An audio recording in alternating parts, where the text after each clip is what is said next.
ほら、ルフィ、今一緒に海賊になる仲間を探してるんだ。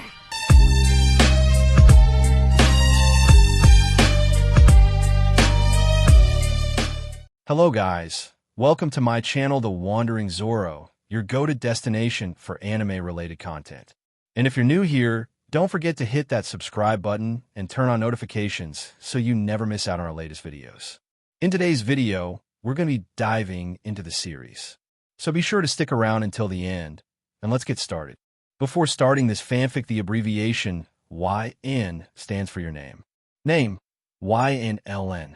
Title, The Last Quirk User. Race, Human Quirked. Age, 17. Gender, male. Eye color, your eye color. Hair color, your hair color. Appearance, whatever you want your appearance to be. Quirk, philosopher's touch. YN's quirk is a bit of a rare one, being a combination of multiple quirks specifically selected in order to create the most powerful quirk combination. His quirk possesses three main aspects: deconstruction, creation, and regeneration. Anything he touches can be disassembled and reassembled at his discretion. Effects of this power include instant destruction of people or objects, instant restoration of damaged individuals or objects, curing of chronic ailments, warping terrains to the user's advantage, etc. Beings or objects who are stronger or are innately capable of blocking foreign changes to their body can resist this, however. From his exposed skin, he can create inanimate objects proportionate to the size of the body part exposed. Said objects only require body fat and knowledge of their inner workings in order to be created. Depending on the size of the object, more body fat may be required in order to create it. Thankfully, the quirk adapts the user's metabolism so that he does not need more than 3 meals a day in order to work at full efficiency. Finally, any wound received starts healing at a rapid pace. Severed limbs can be restored in less than a minute, and anything short of 80% body destruction will fail to kill the user. Fire or other attacks that prevent healing can bypass this, however. Second quirk, unknown. Devils, angels, fallen angels, vampires, yokais, and gods. All these supernaturally mythical beings have lived amongst humans ever since the dawn of man. Sometimes they help, sometimes they don't. Sometimes they silence threats that would reveal the supernatural world to humanity. Sometimes they simply don't care and let any number or atrocities take place. Thankfully, such tragedies are very few and far between. However, there's been a time where such tragedies were almost a regular thing, and that time was during the Great War. A grand war between the three Christian factions: the biblical God and his archangels, Lucifer and his fellow Satans, Azazel and the fallen angel organization, Grigori. These three factions waged war on each other, all hell-bent on eliminating the other two. During this time, it was not uncommon for humans to get caught up in this mess. Most humans that did were left either dead or enslaved. Yet, what was the reason for such abuse toward a species that had nothing to do with their war? Simple. There was none. The supernatural creatures that dwell within the shadows of the world have always viewed humanity as beneath them, leading to incredible discrimination against them. Still, there was no denying humanity's potential, a potential that got even greater when sacred gears were introduced to the world. These sacred gears are artifacts created by the biblical God and granted to humanity as a blessing. The power sacred gears possess became a good enough reason for every faction to desire those that possess them. Some sacred gears were even said to be able to kill gods, as it was the case with the infamous Longinus class. Among all these different beings that laugh at the laws of man, one special individual exists that will soon shake the balance that the world falsely thought existed. Third-person POV. Kuo, a rather peaceful town with the only thing of notice being that it houses the prestigious Kuo Academy, an all-girls school which has recently been co-ed. It is early in the morning, and most people are up and about, with the adults preparing for work while the young ones prepare to go to school. While most people would be wide awake, there is one person who seemed to still be in Wonderland, dreaming peacefully. Though, not for long, as the rays of the sun shined through the gaps in his curtain, one of them even hitting him straight in the eye, which prompted him to wake up from his dreamland. This boy's name was YN. First-person POV. Son, why do you hate me? I said, trying to rub the sleep out of my eyes with minimal success. It has not helped that the sun was blasting in my eyes, forcing me to squeeze them shut when I'm trying to wake up. Where's the way to the bathroom again? Let's hope I don't trip like last time. Damn stupid alarm clock. Remembering the day when I had thrown my alarm clock and forgot to pick it up afterwards, resulting in me falling flat on my face when I tripped on my way to the bathroom the next morning, was not one of the things I wanted to wake up to today. Washing my face is enough to get me out of my groggy state, and when the cold water made contact with my skin, I felt my body starting to work properly. Following a quick brush of my teeth, I looked in the mirror and saw my H/C hair being rather messy, a problem which I will fix in a minute, if I feel like it. But more importantly, I can hear something. Something rather strange. Something primal. Something. Stomach growl. That was the call for breakfast. A call that must be heeded at all costs. As I walked down to the kitchen to get my essential grub, I completely forgot about my hair. Setting down on the table with a quick meal of bacon, eggs, and toast ready, I looked at the time to see I would be running late in a few minutes, something that I don't particularly mind. My grades are high and my behavior is good, so I can afford to mess around every now and then. The problem is that every now and then for me is kind of every day, to which again I don't particularly care. Welp, time to start another day and hope nothing blows up. And just like that I jinxed myself, didn't I? Sigh whatever. Grabbing my stuff and exiting my house, I started to go down the road for Kuo Academy. Yes, the Kuo Academy. Now I know what you were thinking, the all-girls school that was recently co-ed.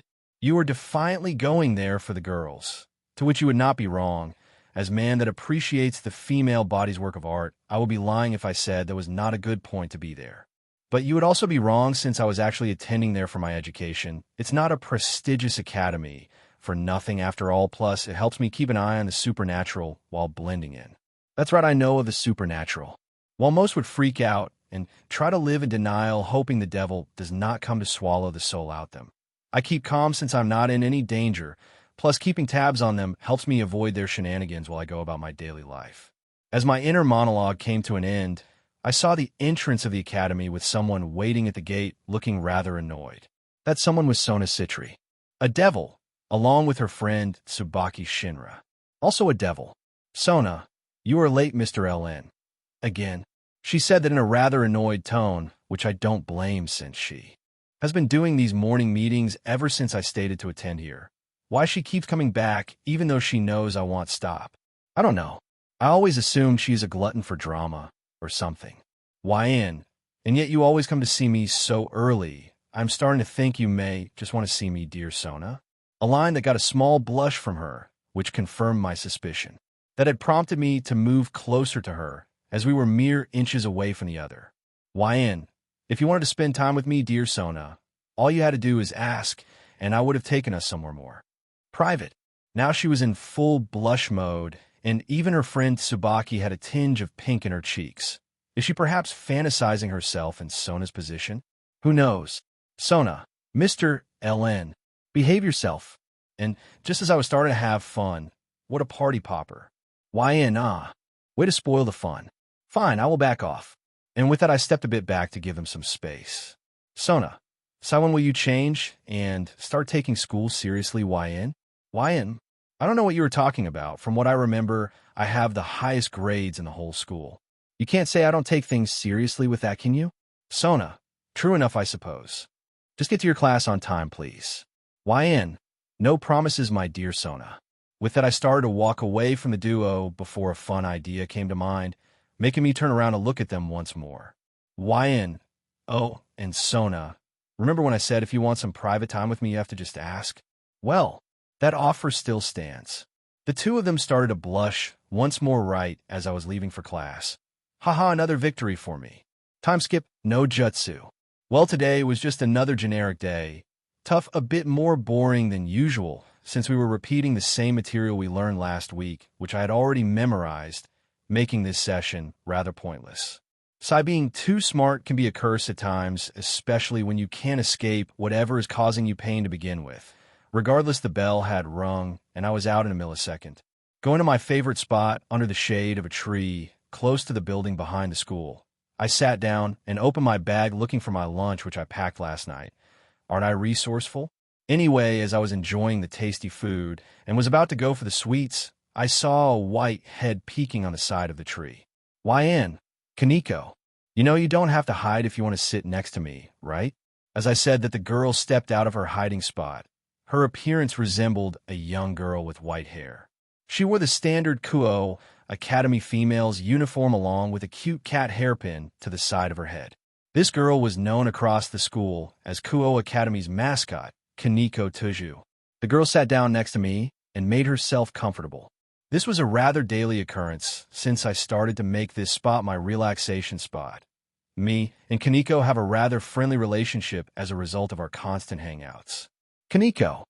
She was looking rather intense at me, or more accurately at my chocolate bar. This girl really likes her sweets, but it's cute in its own way. YN here. I extended my arm to give her half of my chocolate, which she took happily and started to eat it very enthusiastically. Kaneko. Thanks, senpai. Ah, those words are enough to melt any man's heart. YN. Anything for my little kitten, I said as I started to head pat her. If there is one thing only I am allowed to do, then this is it. For I am the one that has earned the right to pat this adorable kitten. With those thoughts, I continued to pet the little kitten in front of me, getting some very positive responses in the form of quiet purrs. I would have loved to spend eternity here, but the bell had rang, signaling the end of my time with my adorable kitten. So we will get him next time. YN. Guess it's time to go. Sorry, kitten, but we can continue this another time. Kaneko. She nodded her head, just as disappointed as me, before we went on our separate ways, not noticing that someone was watching us throughout our exchange. Third-person POV.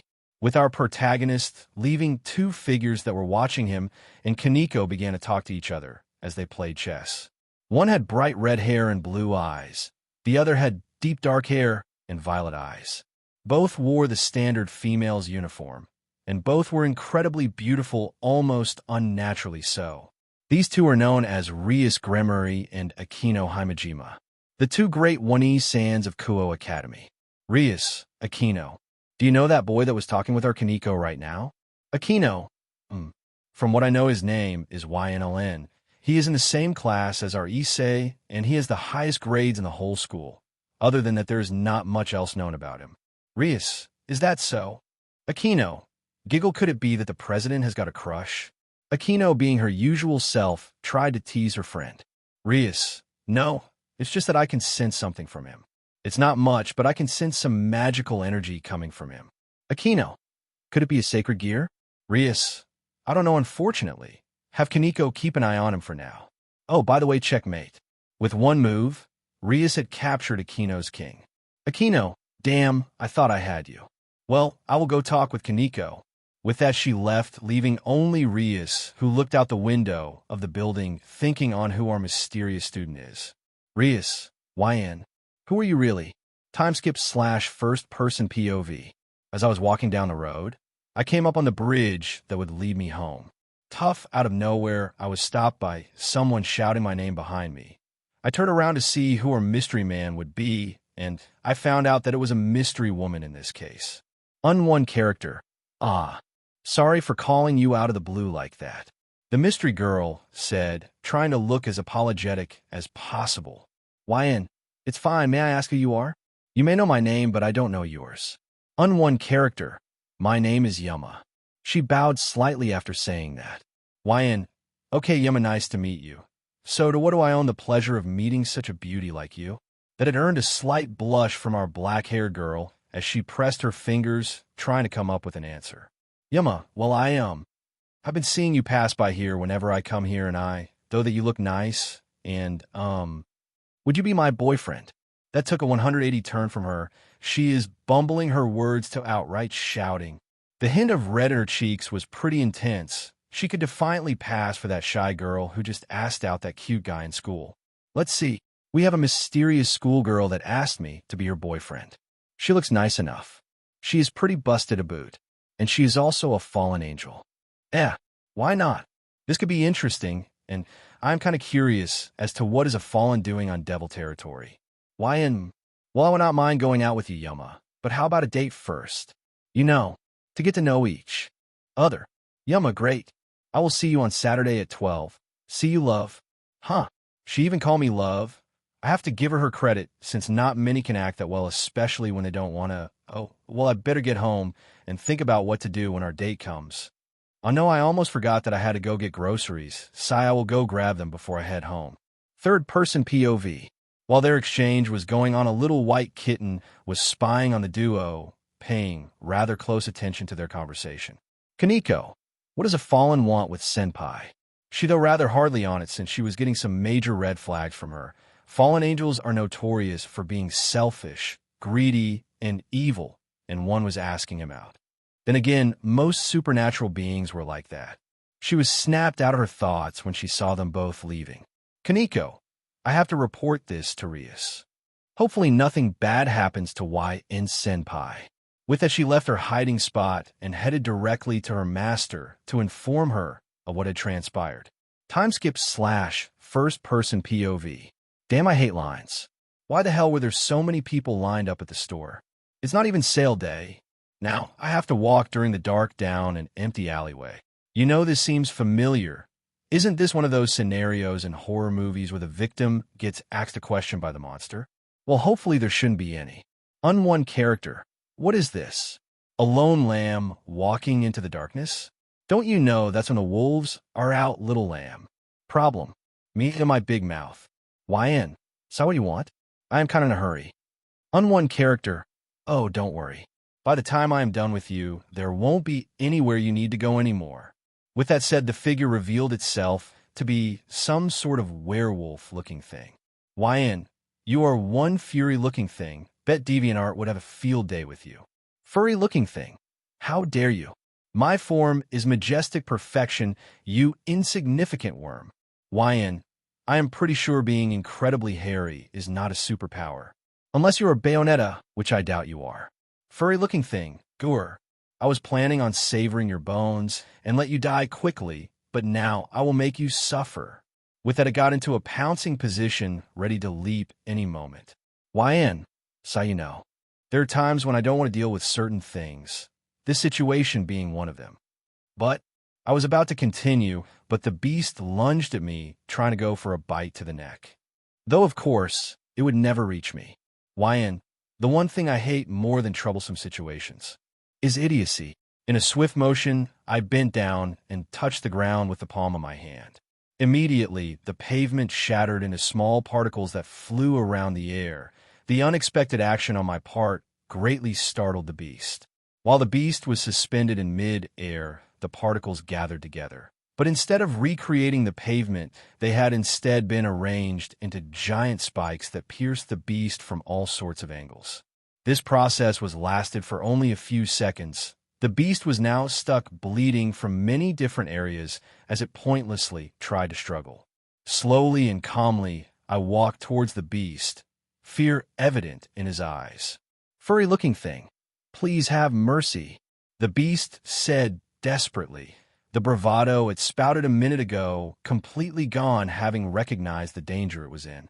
YN, you know, I am pretty sure many of your victims said the same thing, yet I am sure none had survived, so why should I care?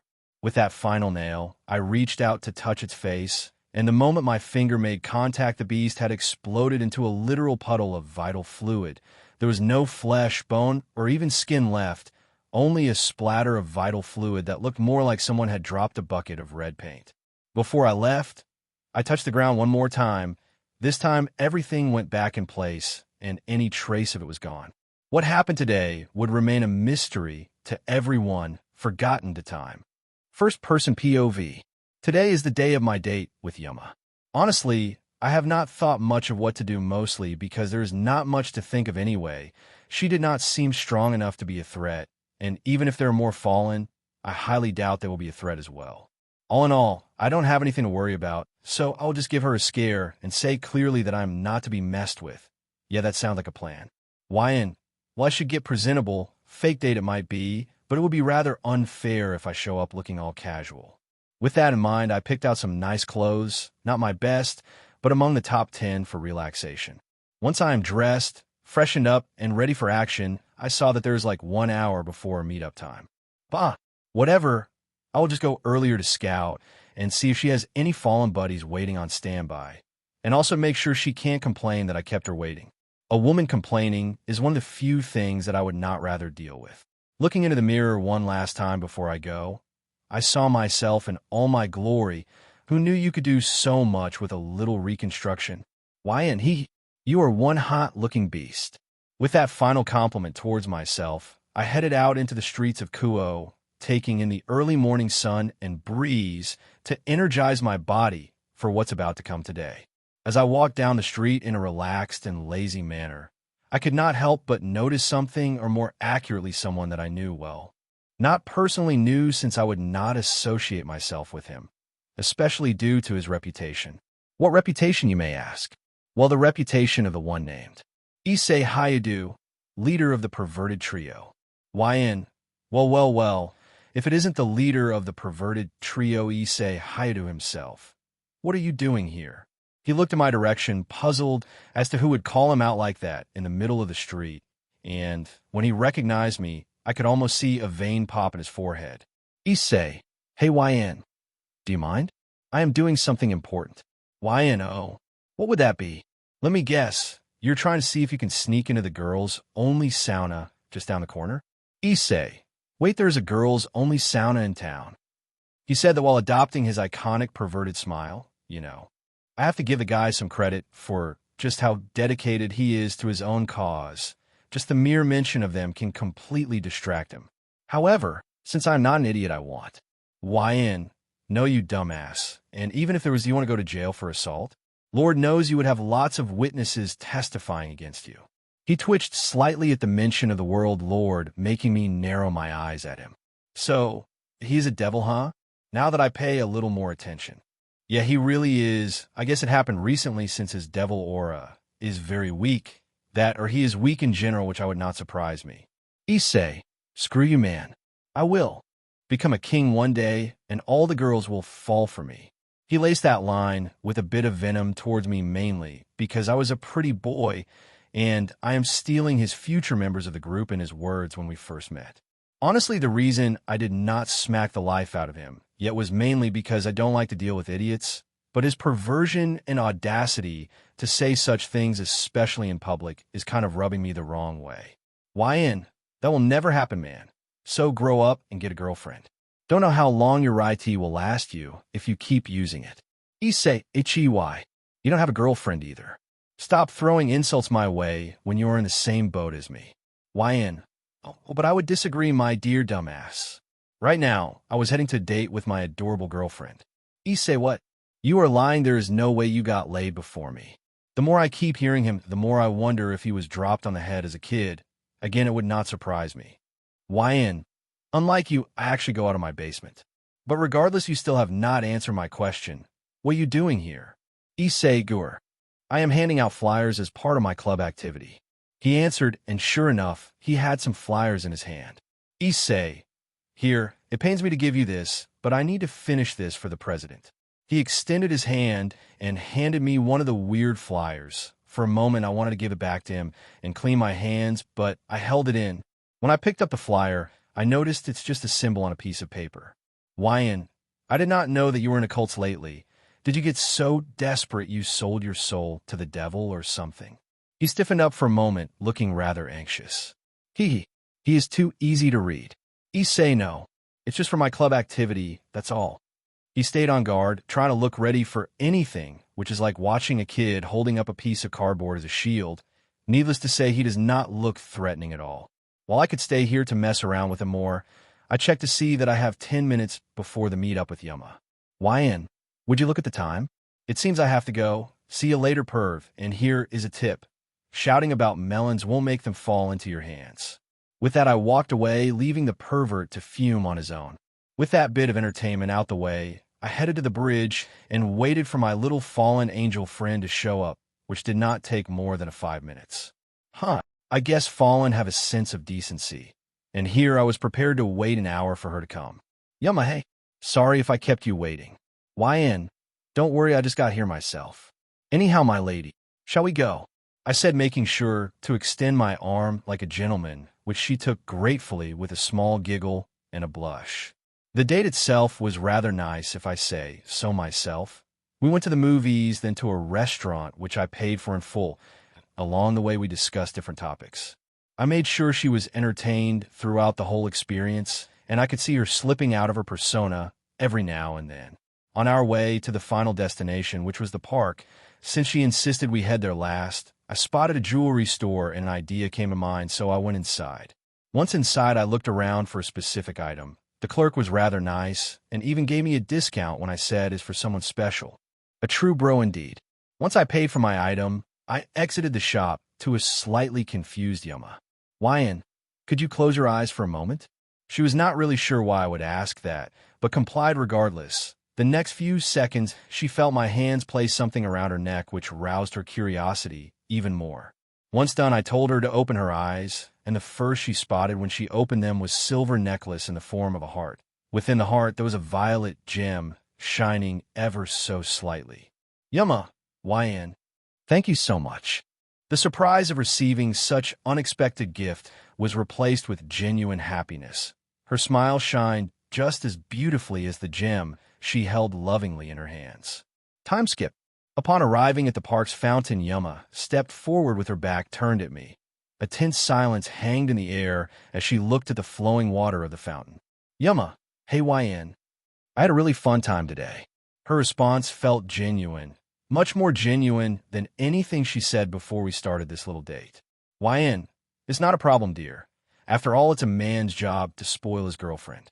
I said with a bright smile on my face, learned straight from the best man I had ever known. Yuma, giggle, I suppose. Anyway, to commemorate our first date, could I ask something of you? This is it. This is the moment of truth. Though she seems rather hesitant since she is fidgeting a lot, I guess the date had more of an impact on her than I thought. Wyan, anything that would make you happy.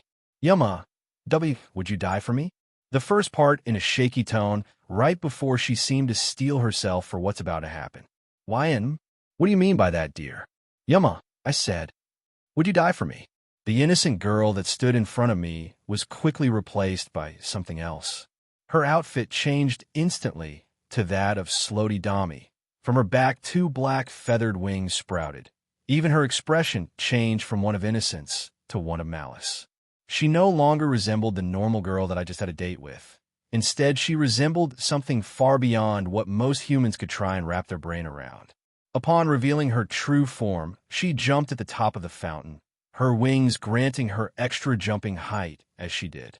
Yuma, I am sorry that it has to go this way, but you are too much of a risk to us.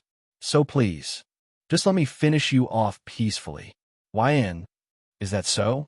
If I may ask, is Yuma your real name? Yuma, no it isn't. Since you are about to die anyway, I will tell you my name, so you best remember it well.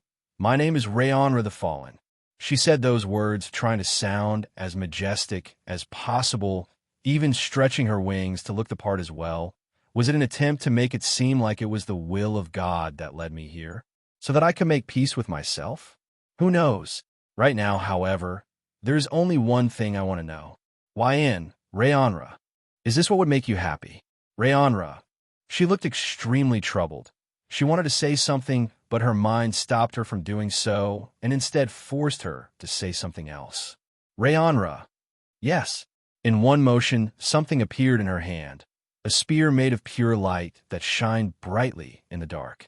With no hesitation, she threw the spear at me. The impact of the spear kicked up a cloud of dust obstructing everything from view. Rainier, I am sorry, the girl muttered in a low voice. With her mission now complete, she prepared to fly into the sky and disappear from the scene.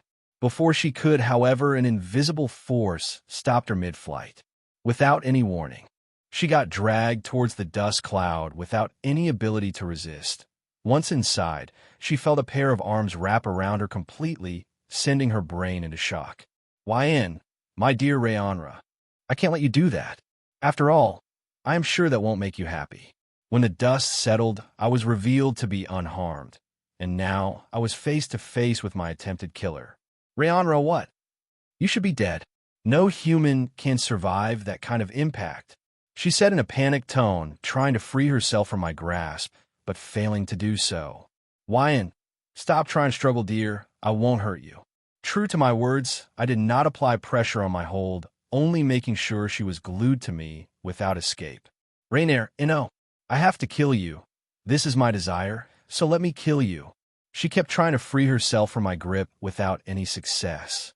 Then why are you crying? Rainier, what? She was confused, but then she looked down at my shirt, which had water stains on it. With one hand, she touched her cheek and felt the wet sensation of tears traveling down her face. For a moment, she remained silent, completely unsure what to think. Her heart and mind were completely split on what she wanted to do. One unwilling to fail her mission, and the other two torn upon her emotion to commit to the mission. Rainier, but why? Sniff. The girl had finally broke. She no longer attempted to free herself, and instead let go of gates that had been holding her tears back. The malice she was exuding a moment ago was now replaced by a cascading amount of sadness. Show, it's okay. I am here. I did my best trying to comfort her, which seemed to work a bit. She began to calm down, enough to look at me with her reddened eyes and ask, Rainier, why? The million-dollar question on her mind, which had a very simple answer. Why and why not? Just because you have wings does not make you any less my girlfriend than if you did not have them. A simple answer with a very powerful impact. Her face became slightly flush upon hearing my words. She could not face me and simply buried her face in my chest. She could be incredibly adorable when she blushes. Rainier, thank you. Simple words that brought a huge smile on my face. It's okay. Let's sit down and you can start telling me about yourself, this time the true you. She nodded her head in acknowledgement and sat down next to me. Time skip. It's been a couple of minutes since she began to tell me about herself, from who and what she is to what she was doing here and her mission. Apparently she, along with 3 others, were stationed here to scout and observe sacred gear user. She had detected my magical power and assumed it was a sacred gear, so when she reported it back, she received an order to terminate me. Rainier, and that is why I came and asked you out. I see. Rainier, so, what now? What do you mean? Rainier, what should we do now? If I go back, they will kill me for failing and then send more agents to deal with you. Plus, I am pretty sure you don't want to stand near someone like me. She said that last part in a meek voice. She was resigning to her fate and accepting what will happen as a result of her failure. Why would I not want to be next to you? This question caught her off guard. She was fully expecting for me to despise her apparently. Rainier, what? I just tried to kill you.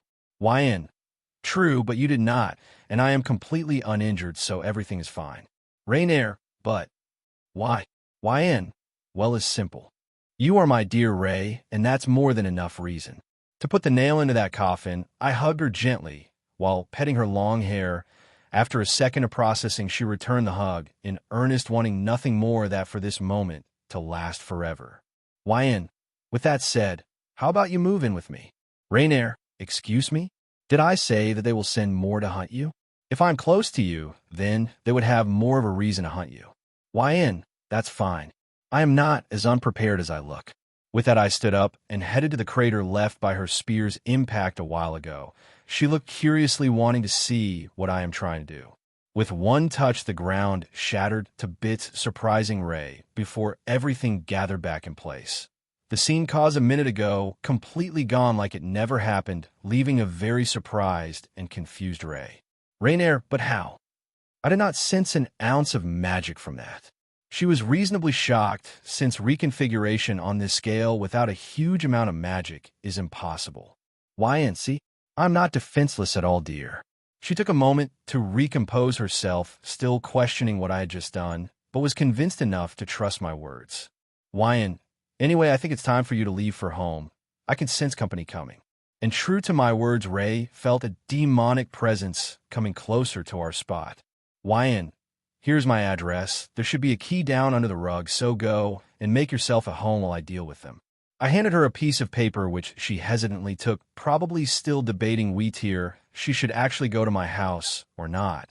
She quickly squashed those doubts and took the paper before flying off, a sign of her trust in me. With Ray out of here, I sensed someone had arrived and was hiding behind the trees. Can you please stop hiding? I know you were there. I called out to the person in question. They obliged and emerged from their hiding spot, revealing a beautiful woman with long crimson hair.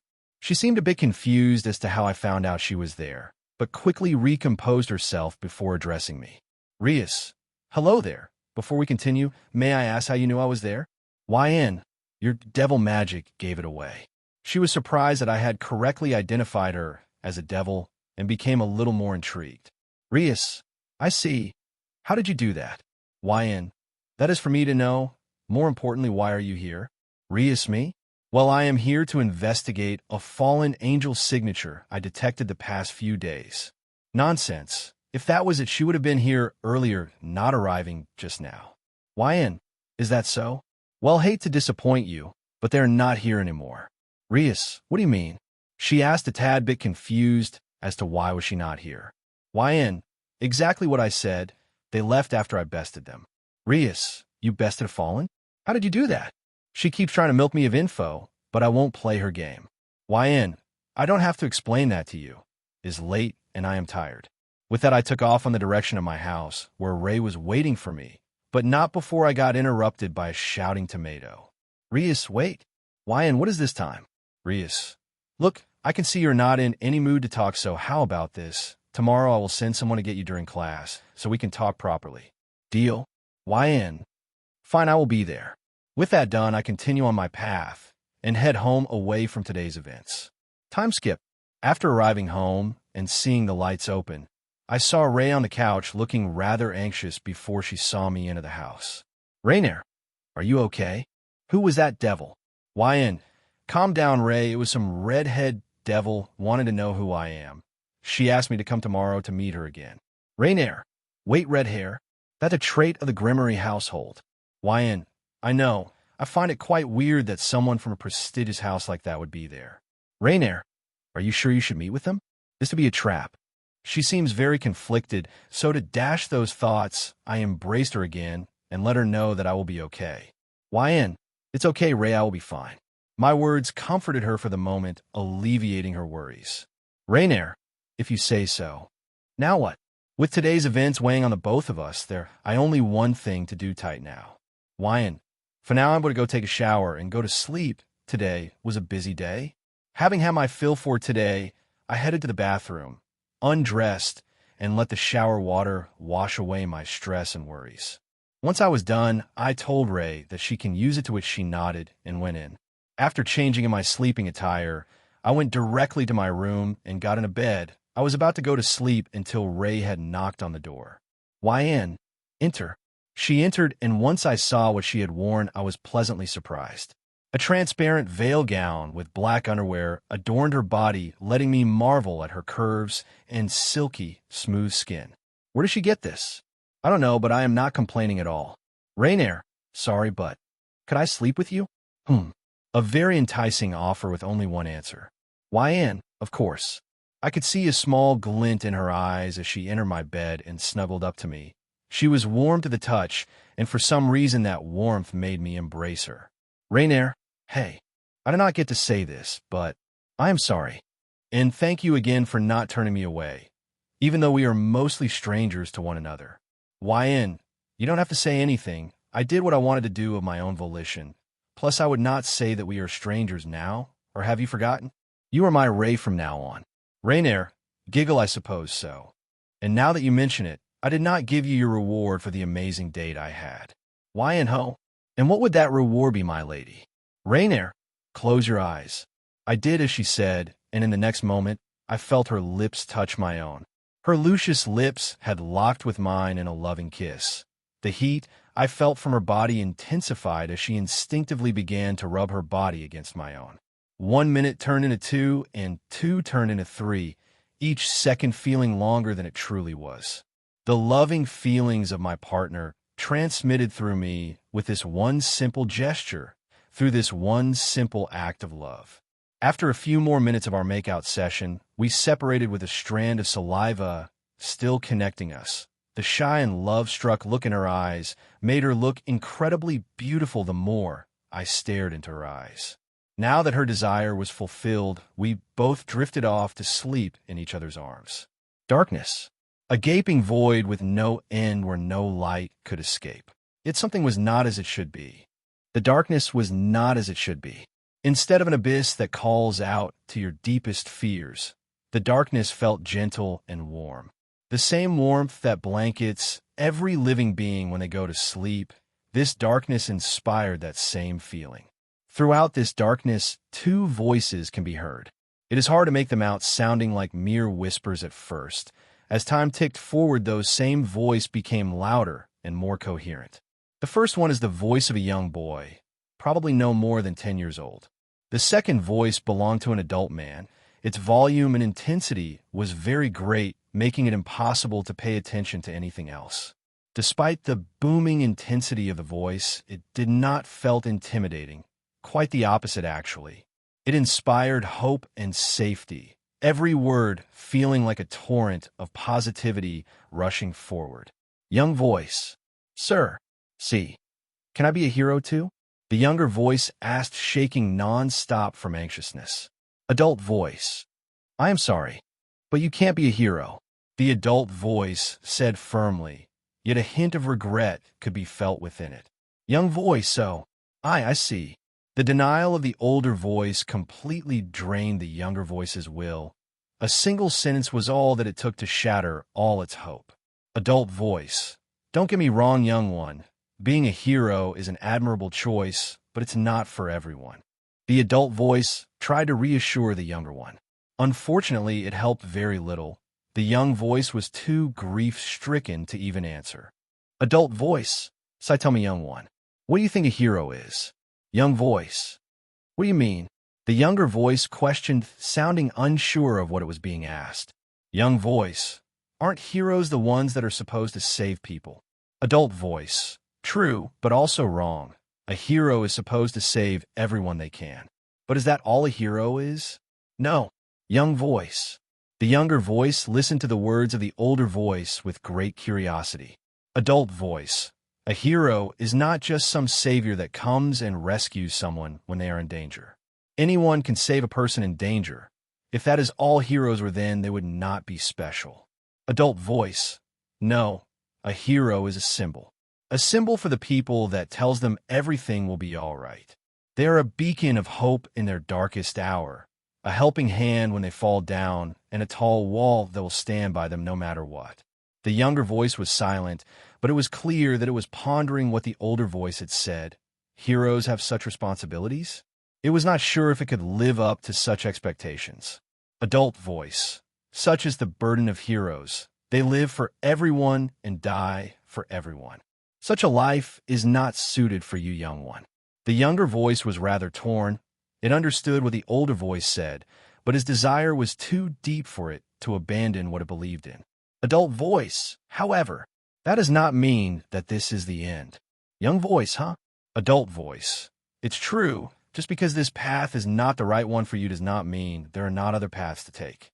Everyone has a purpose, a destiny to strive for. Some chose to be heroes, and some chose to be villains, but even among them, young one, you are special. The older voice said encouragingly. Adult voice. So instead of aiming to save every person in front of you as a hero, aim to save everyone as something else. Something of your choice. Young voice. Something of my choice. Before the voice could finish its sentence, it started to fade, becoming less and less audible until the voices were gone. The only thing left was silence. Scene change / first-person POV. The light shining through the curtains hit me in the eyes, making me wake up from my peaceful sleep. An audible yawn escaped my lips as I tried to rub my eyes to get the sleepiness to F off or something. As I was about to get up, I finally realized there was a weight on me. I lifted the covers to see what was weighing down on me, and I saw Ray sleeping, soundly on my chest, with an angelic look on her face. Ironic, isn't it? The events of yesterday came flooding back into my mind as I smiled and petted the head of the sleeping beauty next to me. Trying not to wake her up, I got out of bed and headed for the bathroom. Once I got in, I started to do my usual routine, but as I was about to finish washing my face, I looked in the mirror, and the dream I had last night played back in my mind. I stared for a good 15 seconds at my reflection in the mirror as the memory of a man with blonde hair came to the front of my mind. but just as quickly as it came, I squashed it looking down at the sink. YN, a hero, huh? There's no point in thinking about this now. Once I got out of my distraction, I finished up my business in the bathroom and headed to the kitchen to prepare some food for me and Ray.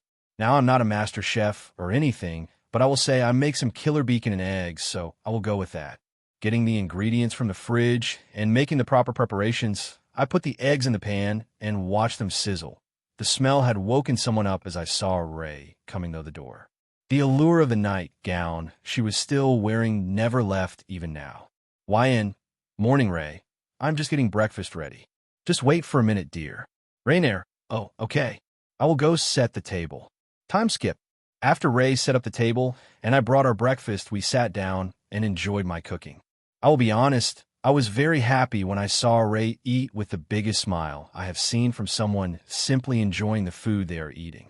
Throughout this, we talked about random stuff and other tidbits, getting to know each other more. Her taste in music was surprisingly flexible despite what other possible clues may tell. Unfortunately, with time ticking down for school, I had to cut things short. YN, well, looks like it's time to go. I will be heading out, love. Rainier, okay.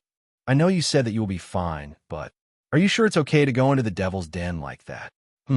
She still seems a bit sad, I see. I abruptly got up from my spot and walked next to her. I pulled her into a hug and comforted her as best as I could. Her concerns are valid. I don't know what to expect after this meeting is over. Still, it's better to deal with this now than later. YN, I know you're worried. But even if I don't go, they will most likely just drag us out anyway. It's best I confront them now that I expect them. It's true, while I can handle myself, I am not so sure about Ray. Taking any extreme risks would be very foolish at the moment. Rainier, okay. Just promise me you will be careful, all right? YN, of course, dear. After all, I have yet to hit home run on your home base, if you know what I mean. Rainier, giggle true enough. Don't keep me waiting too long, dear. Those words, acting as music to my ears, greatly boosted my confidence, among other things. I got my stuff and got ready to leave. Before I could get out, Ray took it upon herself to make sure I receive a have a good day kiss, which I highly appreciated. Once finished, I headed out ready to deal with the devils. Rainier POV. As I watch him head out, my thoughts still lingered on him. YN. He is the one who accepted me for who I am, and honestly, that meant a lot more than most would believe. Supernatural creatures like fallen and devils are very desire-based creatures.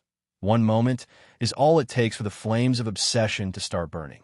Unfortunately, such intense desires tend to make people incapable of attaching themselves to something for too long. To fallen things like commitment or true love are an almost foreign concept. How do I know this? Well, being born weak can do a lot of things to you, especially when your parents don't accept weaklings as part of the family.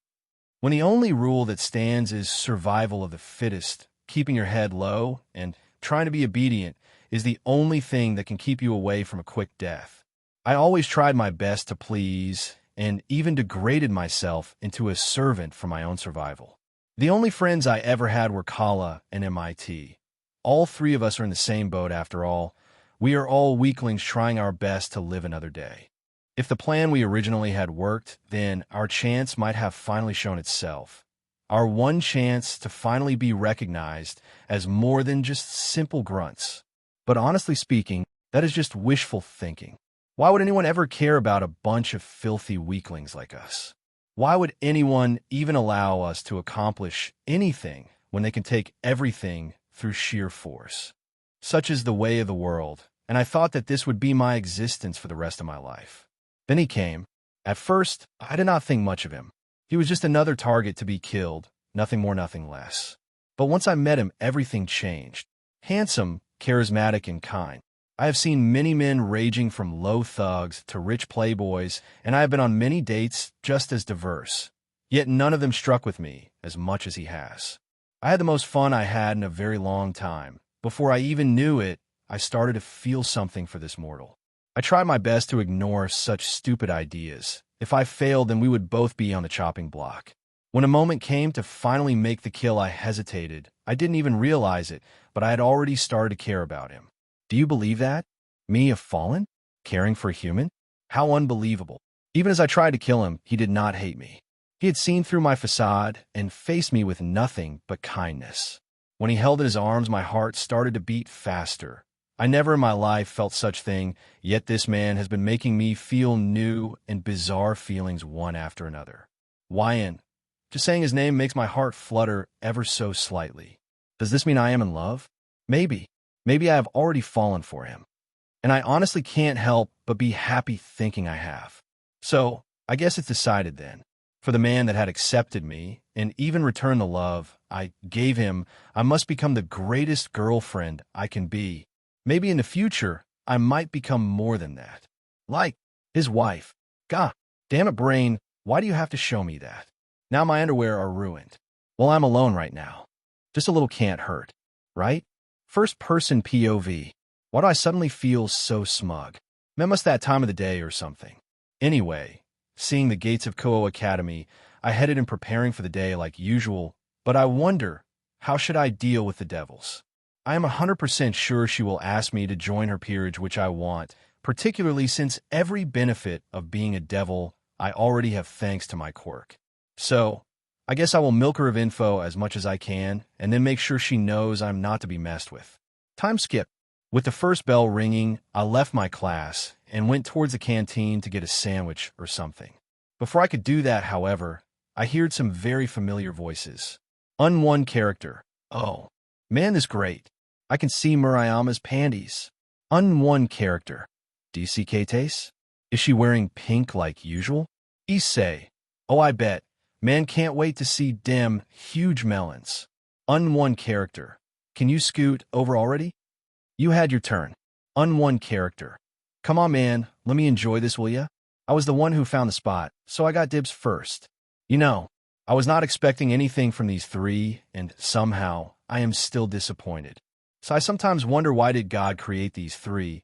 But then I remember he is dead, and truthfully, I'm sure he is happy that he does not have to witness this kind of thing anymore. Well, I could just leave them, and they would get chased around once they are found. But that's not fun at all, so I think it's time to play a game. Third-person POV. The perverted trio were enjoying their peeping time too intensely to notice YN approached behind them. He stealthily used his quirk to make a voodoo mask and put it on, getting behind Issei as he was about to take his turn at the peeping hole. Issei, get that undergarment off Murayama and let me. Before he could finish his disturbing, dirty talk, he felt a hand tap him on the shoulder. Issei, come on, guys, it has not been a minute yet, at least let me. His words were caught in his throat as he turned around to see YN wearing his scary voodoo mask right before. YN. BUGA, BUGA, BUGA, BUGA, BUGA, BUGA, BUGA. The perverted trio, As they screamed like little puppies, they fell on there, but prompting YN to lock off. YN, ha ha ha ha ha. Oh, F, you should have seen your faces. Ha ha ha ha ha ha. Priceless. Baldy. YN, you idiot. What the hell was that for? Glasses, yeah, man. We didn't even get to see the melons before you came in and screamed like a maniac. YN, I still wonder why the hell you guys are still here even after all the beatings you guys get. So either you all are masochists or stupid, or both. Probably both. Issei Gur, just get the hell out of here, man, before we beat you up. Issei used intimidate, but failed, prompting YN to chuckle slightly before getting up. YN, you know, I think you have something more important to worry than me. As he said that, he pointed behind the perverted trio, and when they followed where he was pointing, they froze as the entire kendo club was standing there looking very pissed. Murayama, what are you doing back here? She asked with very clear annoyance in her voice. Kates had spotted YN, and when their eyes met, he waved at her, prompting a blush from the girl before she asked a question. Kates, YN, what are you doing here? YN, nothing much, just scared these pansies for peeping on you. She believed him, mostly because everyone knew he was not a perv or liar like those three. Murayama, again? It seems like last time was not enough to teach you a lesson. The trio were visibly shaking as they desperately tried to come up with an excuse or an escape plan, but failing to do so. YN, well, my duty is done, so I will leave these three in your capable hands, girls. Kates, thank you, YN. You know, we would not mind if you were to see us change, you know. All the girls of the Kendo Club nodded their heads with small blushes covering their faces. YN, I might take you on that offer, but for now I have to go, so please enjoy yourselves, ladies. With that, he left the perverted trio to their fates. As they were about to receive divine retribution, Issei, in a last survival attempt, asked, Issei, mercy? Murayama, oh, we are sorry, but... Kates, that is God's job, not our job. And on that day, Issei learned that hell hath no fury like a woman's scorn. Timeskip / first-person POV. When the bell rang, I returned to class and got ready to finish some schoolwork. It was incredibly easy, so I mostly stood in class pondering different things. I was brought out of my thoughts when I heard the class door open to reveal the school's prince. Yudo Kiba, a man that was the definition of classy and charming. His suave looks and golden looks earned him a great spot on the school's popularity board. In a way, I had a very similar reputation to him. He was the charming prince, while I was the mysterious prince. Kiba, excuse me, sir, but I am here to pick up YNLN. The teacher gave me the you can go look, and I started to follow him out of class. We passed through the corridors and arrived at the abandoned building behind the school. Once we reached it, we went inside until we came across 2 double doors where Kiba knocked, getting an enter reply from someone inside. Once inside, I saw that compared to the outside, the inside was almost new, decorated with Victorian-style furniture, giving a vibe of high class. Inside, I could sitting on one of the couches, Kaneko, eating some chocolate. Once she noticed me, she gave me a wave. Kiba, please take a seat. The president will come to see you in a moment. With that, he left as I took a seat next to Kaneko, which she happily accepted, scooting closer to me while still eating her chocolate. Unone character. I did not know our visitor would be so cute. The voice belonged to a girl with long black hair, tied in a ponytail, reaching to her legs, and violet eyes. She was bringing with her a tray that had a tea kettle and some cups. She placed the cups on the table between the 2 couches before addressing me once more. Unone character. Excuse me for not presenting myself. My name is Akino Himejima. So, to whom do I own the pleasure of speaking with? With a small bow and graceful movements, she politely introduced herself. This girl was radiating elegance and maturity with every movement. It was no wonder the men of this school were head over heels in love with her. YNLN. The pleasure is mine, I said with a small bow of my own, earning a smile from her. Akino, my polite and handsome, where have you been hiding all this time? A flirter, eh? Well, don't mind if I join in. YN. I guess you can say I am a diamond hidden in the rough. Though I would not mind some polishing if you so desire. I could feel Kaneko's gaze on me. Is the kitten jealous? Akino. Giggle, aren't we a charmer? So, would you like some tea? YN. Yes, I would love some. She poured me some tea in some admittedly pricey-looking cup. I took a sip from it, and I have to say, it's really good. She must have practiced a lot to get it to be this good. YN. This is very good, Akino. Have you practiced a lot? Akino. I'm happy you enjoy it, and yes, I did practice a lot. Consider it a hobby of mine. With that, she sat down on the opposite couch, waiting for her president to come. Now that it's quiet, I can hear something in the back. A shower? Why do I hear a shower running in here? Before I can ponder the question, more a red-headed figure came in the room with a towel, drying her hair. Rias, I am sorry for the wait, but I wanted to be presentable for the meeting. Finally finishing her hair, she takes a seat at the desk, right as Kiba returns with Issei following behind him. Once he spotted me, his face got sour really fast. Issei, hey, what are you doing? Here. Rias, Issei, calm yourself. I asked him to come here, so please sit down. Issei was a bit reluctant, but obliged, not wanting to anger his president. Rias, now that everyone is here, we can begin. Thank you for coming, YN. YN, it's no problem. Tough, I have to ask. What does a room full of devils want with little old me? A smirk spread on my face as I watched their reaction. Everyone except Rias was shocked that I knew what they were. But like good little servants, they stayed silent, letting their king do the talking. Rias, so you knew we were all devils? YN, yeah. Rias, I see. Since you know we are devils, does that mean you know of the Great War? YN, no, not particularly. I lied since I of course knew, but plain dumb will net me some info. Rias, I see. In that case, let me explain. She started a rant about the Great War, sacred gears, and the three factions. Most of what she said was pointless to me since I knew it already, but one tidbit was interesting, as apparently she does not seem to know that God is dead. Interesting. Rias. So, with that, I want to give you an offer. Will you join my peerage? Why and no, I said with the most monotone voice I have. Rias. Great, then wait, roll that by me again. Why in? I said no, plain and simple. Rias, but why? There are many benefits to being a devil. She was getting flustered by my refusal. Perfect. Why in? It's simple. The benefits you offer are not worth risking my freedom for. Rias. But you would eventually get your own peerage if you work hard enough. You would not be a servant forever. Plus, my family treats their servants like family. Why in? Maybe, but they are still servants regardless of what your family thinks. And, if I'm being honest, I would not want to serve someone like you. Rias, excuse me? And what do you mean by that? Now she's getting angry. Sigh, how sad. She seems to another one of those spoiled devil kids, trying to get whatever they want. Why in? You heard me. I don't want to serve you. For starters, because you have not done anything to earn my trust, let alone loyalty, before asking me to join you. And secondly, I don't particularly like serving liars. Rias, what are you insinuating? I have not said a single lie ever since we met. Now our peerage was getting agitated, as well, particularly Kiba and Issei. Issei, what the hell, man? Why are you insulting the president like that? What a fool. He must be too focused on Iraq to think for himself, apparently. Why in? Shut up, perv. Rias, you know very well that's lie. I am not stupid. When I called you out that night, you said you happened to be searching for some fallen, when in reality, you just arrived to where I was. Also, you knew that the fallen I was dealing with was a woman, when I never stated who or what she was when we spoke.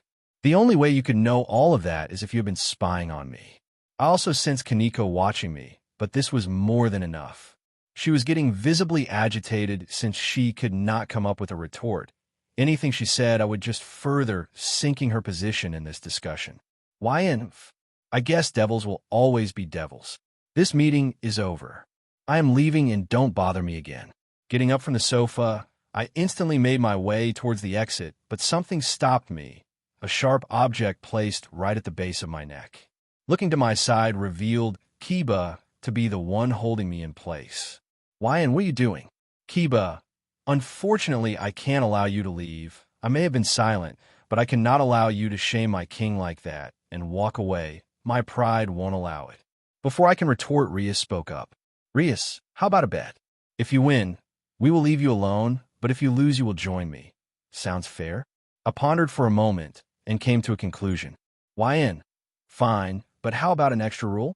Rias, what do you mean? Why in? If your knight can land a hit on me, he wins, but if I beat him before that, I win. Kiba, do you think I want you to give me a handicap? Why in? You don't want it. You need it. That did it. Kiba was pissed. Kiba, fine, but don't complain to me when you lose to your arrogance. Scene change. Behind the abandoned building, both me and Kiba were standing in front of one another. He was getting ready and creating his swords while I just stood there perfectly calm. The ORC was a bit cautious, but Rias was smirking, thinking she had already won since I am just a human. She really is not smart. Is she? Rias, begin. With the match being set in motion, Kiba launched himself at me, intending on finishing this fight in one move. His sword was held ready to slice his opponent as it rocketed like a speeding bullet. The fool. All that anger has gotten the best of him. I guess there is no need to hold back if I want to teach them a lesson. In a burst of speed, I disappeared from my spot and appeared right in front of Kiba. The knight was startled by my sudden appearance and tried to attack mid-dash in his uneven stance. Unfortunately for him, by the time he realized I was in front of him, he already lost. Splat. Third-person POV. Rias was annoyed, very annoyed. Nobody had ever refused her like that, and for good reason. She was the heiress of the Gremory house, the sister of the Devil King himself. Who in their right mind would say no to her? Apparently YN would. He had denied her and insulted her without an ounce of fear or shame, something which the heiress was not used to and greatly disliked. But that did not matter. Kiba was going to win, that much she knew. Her trust in her knight was unwavering, and she was completely sure that YN would become hers. then she could start showing him that being part of her family is not a bad thing. As Rias watched the fight, she was surprised when she saw YN disappear in the blink of an eye. The mortal human had completely surpassed her expectations in a single instant. Before she could even understand what had happened. Splat. Everything slowed down. What happened? In one move, YN had completely destroyed Kiba. Literally. Vital fluid was sprayed on the bottom of the field with Kiba's upper body completely gone. There was no scream, no sound. It all happened instantly. Kiba had died. Rias, Kiba. She ran down the field to where the knight's, now motionless lower body, was laying, followed closely by the ORC who were in similar distress. First-person POV. YN too easy. Kiba was no weakling. He had some skill and power, that much is certain. Unfortunately, his power was hardly at my level. I was about to leave, but Rias stopped before I could even turn around. Rias, how could you? Why did you kill Kiba? The girl screamed in pure agony. Her eyes were drenched in tears, making her face look redder by the second. The rest of the ORC followed their king's example, as they too were unable to hold back after witnessing their friend's death. YN, I am pretty sure it was his fault for challenging someone stronger than him, so don't go blaming this on me. Also, don't think of doing anything funny. If you try anything, I will do the same to the rest of your peerage. I lied, of course, since I would never hurt Kaneko, but she did not need to know that. Rias got the message and returned to her knight's body. With tears still flowing from her eyes, she kept repeating, I am sorry, like a desperate chant to bring him back to life. So she does care at least a bit for her servants, huh? Sigh. I know that this won't end well, but watching girls cry is not my style. With a snap of my finger, all the vital fluid sprayed across the field returned back to its owner, and just as fast as it disappeared, Kiba's upper body returned. When Rias saw this, she immediately went to check for a pulse, thanking Lucifer when she found it. Kiba now laid unconscious on the ground, injured but alive. Once she has calmed down, she looked in my direction with confusion covering her whole face. Her mind was probably very unsure how to respond to what was currently going on. YN, don't think that means anything for us, okay? I just did it because I did not want to hear you whining afterwards for losing your servant. Now that my business was over, I left the group of devils alone, all probably very exhausted after what had just transpired. Third-person POV. As the devil heiress watched YN leave, a myriad of questions swirled in her mind. Looking over an unconscious Kiba, Rias had realized something.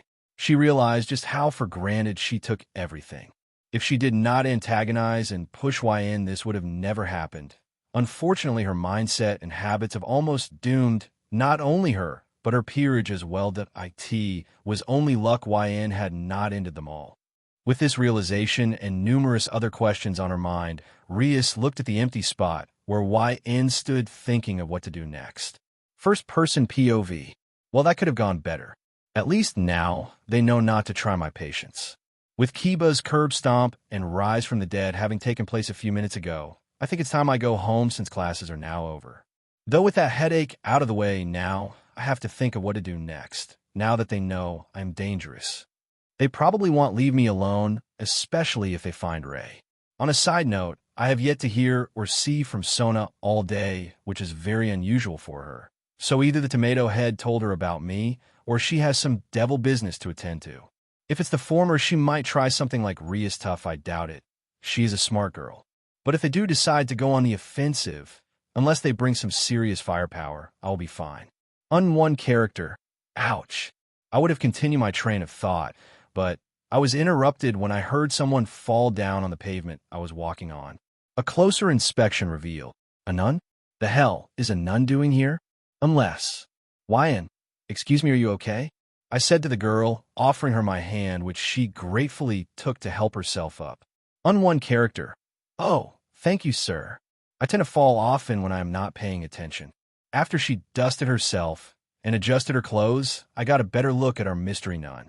I gotta say, she looks cute. The blonde hair, the green eyes, and the peaceful demeanor makes her very nun-like, with a ting of innocence thrown into the mix for good measure. YN, it's no problem, but if may ask, you don't look like you are from around here, sister. Did you just arrive or something? Unone character. Actually, yes, I did in fact just arrive here. I kind of got lost, tough, and I was wandering aimlessly. She said that last part with a ting of shame while hanging her head low. YN, if you need help, I don't mind helping you find your way, sister. Unone character. Are you sure? I don't wish to impose or anything. Again, with a low tone. This girl seems to be very sensitive. YN, well, I'm free at the moment, so yes, I am sure. Unone character. Really? Thank you very much, kind sir. May the Lord bless your kindness. So she is a believer, EY? Can't say I was ever a believer myself, though that is mostly because I learned about the supernatural early in my life, so I did not have any time to develop any faith or beliefs like this girl here. It does not help either that I know of God's passing. I will just keep that tidbit of info to myself. YN, I appreciate the thanks, sister, but they are unneeded. I just do it because I want to. On another note, my name is YNLN, but you can call me YN if you want.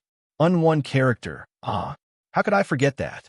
I apologize why my name is Asia Argento, and it's nice to meet you. Doing a small bow followed by a bright smile, I have to admit, this girl's cuteness could become a deadly weapon if used right. YN, it's nice to meet you too, Asia. Now where is it that you wanted to go? Asia, it's actually to the church in town. I was recently transferred here on behalf of the church. It was small, but I could see a small bit of sadness in her tone when she mentioned transfer. So there's more going on with her than meets the eye, huh? YN, right, just follow me, and we will reach the church in a bit. She nodded, and we began to move into the direction of the church. On a different note, I thought that the church in town was abandoned, so what gives?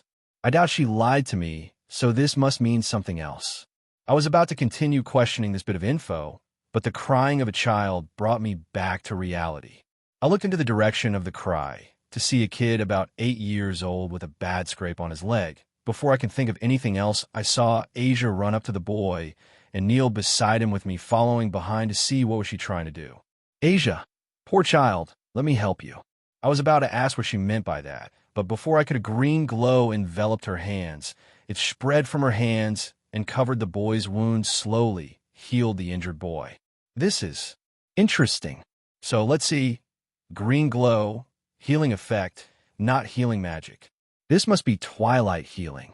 I have not personally seen this sacred gear before, though from its theme, it honestly makes sense that it would be wielded by her, especially since she appears to be a good and pure soul, which I guess it's fitting. Asia, there should be fully healed. How do you feel?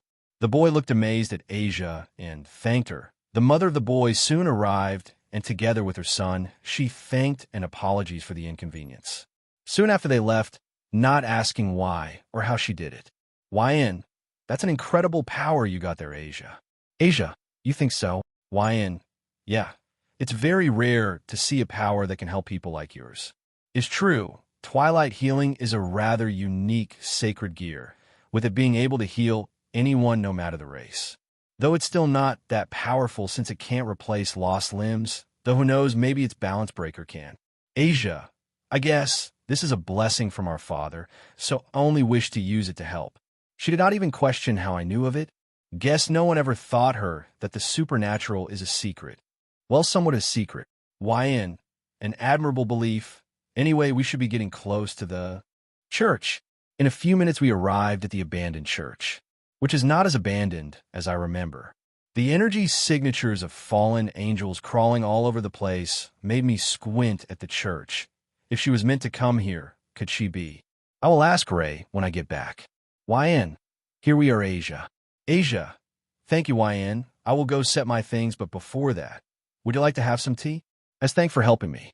YN, I would love to, but I can't right now. I have to meet up with someone. Asia, oh, I see. Thank you for your help either way. She bowed, trying to hide her sad expression, but I caught it before she could. This girl is really sensitive. How to deal with this? Oh, I know. Before she could leave, I took her gently into a hug, which may have short-circuited her brain since she took a moment to realize what happened. When she did, the small nun exploded into a blushing mess and tried to come up with a response, but failed to do so. YN, sorry about that. I just thought you might need it. And don't worry, I promise we will see each other again, all right? She seemed to calm down, and she even gained a small smile of appreciation on her face. Good. Girls like her should always smile. Asia, I see. Thank you, YN, and I do hope we see each other again. With that, we both walked in different directions, her in the church and me towards the road. Once I got far enough, I took something out of my pocket, a small device that resembled a phone with a single dot appearing on the screen. I guess putting a tracking device on Asia during our hug was worth it, especially if she is the one Ray was talking about. Regardless, for now I should go get something from the nearby shop. I have to cook for two now after all. With those thoughts, I headed downtown, pondering what to do with Asia's situation. Time skip. What the hell? Why was another line like last time? Either I have luck when it comes to groceries, or some cosmic force decided to mess with me for no reason. So whatever, I will just take the path I took last TI. Why do I feel a sense of deja vu? As I walked down the dark alleyway, I kept getting this feeling that last time I was here, but it can't be right, I mean. I finished the last guy who was here, so it must be. Unone character. What is this? I smell something sweet. Safe. Note to self, don't make obvious remarks because they will come true. Unone character. My, what cute little thing we have here, don't you know, sweetie? If you go alone at night, you might get kidnapped by an older lady. Okay, I'm getting some serious Shota X1E sand vibes here. YN, alright, would you mind coming out? I got something I'm late for, so I don't got the time. Out of the shadows of the nearby corner emerged a female figure. The long hair dropping below her shoulder and her curvy figure made her look incredibly appealing. But I have to ask, YN, why are you naked, lady? I don't know much about it, but I would assume you would do this during daytime with lots of audience, not at night where no one is in sight. Unone character. Don't worry about that, sweetie. Instead, how about you let me show you a good time? I promise I won't disappoint. Charming speech. Check. Hot older woman appearance. Check. Rubbing her rack while speaking. Check. It's official. She is a hook. YN.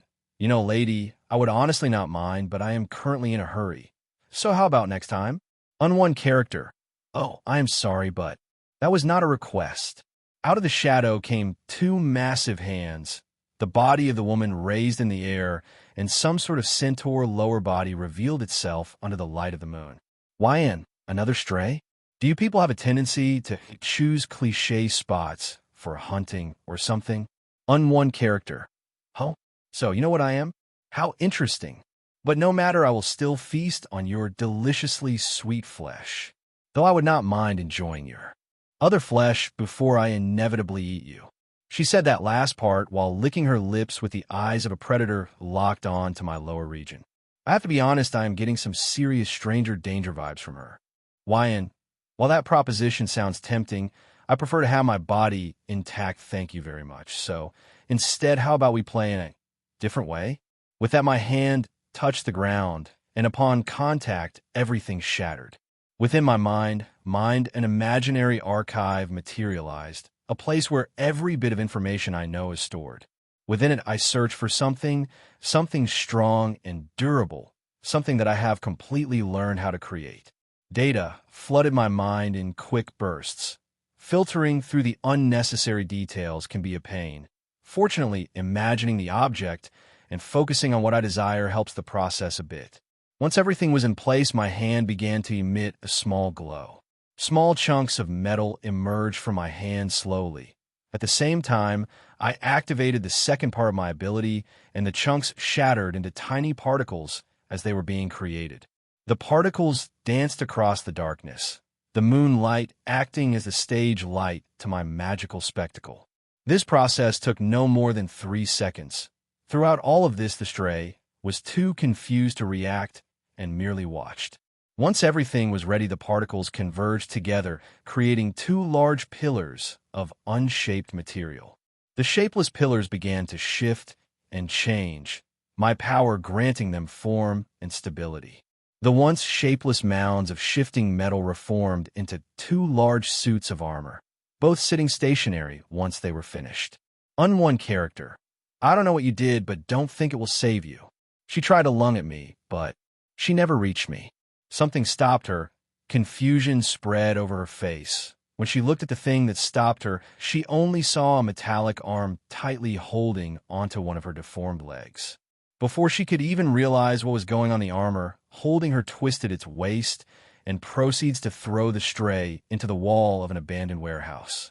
YN, I have to admit, I did not think it would go this well. A proud expression covered my face as I watched my creation move. I was honestly not sure this would work, but lo and behold it did. Now I know what you were wondering. What the hell did I do? And the answer is simple. I created 2 steel golems.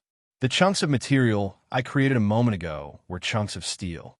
Inside them, the shifting asphalt acts as the muscles of my creations, and the steel plating acts as the skin. With some effort on my end, I managed to create 2 powerful helpers in just a matter of seconds.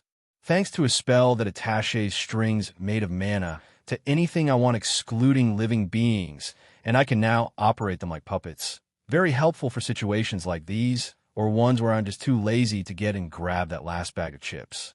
Unfortunately, since I have only 2 hands, I can only have 2 golem puppets. A shame, but it is what it is. With my 2 puppet minions in tow, I walked through the hole in the warehouse to see if our stray was still alive, and surprisingly, she was. She must be harder than she looks, though she may have suffered a concussion. Unone character, Regat. How dare you hurt me? I was considering on giving you a pleasurable death, but now I changed my mind. I will make sure you suffer. She tried to charge at me again. Keyword tried. One of the golem suits caught her midway. She tried to slash the armor with her giant front arms, but they barely made a dent in the armor. While she was busy slashing, the other armor got to her side and delivered a right hook to her body, knocking her into another wall. Staggering to her feet, she attempted to regain her footing. The first armor caught her by surprise and delivered an uppercut to her midsection, which had her mouth PP thing, breaking its teeth in the process. Yeah, I did not need that image in my head. She was getting more and more desperate thanks to all the damage. Her claws desperately tried to damage my immovable puppets, yielding absolutely no results. My puppet grabbed her by the leg and judo threw her over its shoulder, smashing the pavement with her body. The damage she had received on that last attack had finally broken what little willpower she had remaining. With her barely alive, both Amours restrict her limbs and held her down as I casually walked up to her. If she was not afraid before, she certainly was now. YN, well, that is the end of that, if it's any consolation. I was not disappointed, just like you promised. I was about to reach out with my hand and finish this for good, but before I had her say something. Unone character P. Please. I had. No. Choice. No choice. That's weird. Usually these guys beg for their life or scream murder as they are about to die. YN, what do you mean by that? I was a bit curious as to what could be the reason she would say that. Unone character. I can't control it. It was too sudden. After I ran for my master, my body changed. I started to become so hungry, I could not stop the hunger. She is not lying. I took a moment to look her over, and I noticed some scars on her, scars not caused by my suits. Sigh. Let's see what she has to say. With a wave of my hand, I casted some basic healing magic on her. The stray's wound started to close, but only so much. The spell was not as potent as Twilight Healing, but it will have to do. I will still keep my suits on her for now. Don't want any surprises after all. Unone character. My wounds. They are healing. She was surprised that I was healing her. No doubt a weird gesture from someone who was intent on killing you a moment ago. Once she was healed enough to think and speak properly, she looked at me puzzled. YN, speak, you have 2 minutes. She looked a bit hesitant, but she understood that the other option is death. YN, firstly, what's your name? Unone character, Visser. YN, good. Secondly, you said you ran from your master, right? Why? Visser, my master was very evil. She seems to be struggling to say things clearly. Something in the back of her mind stopped her from talking. She eventually gave in and started talking properly.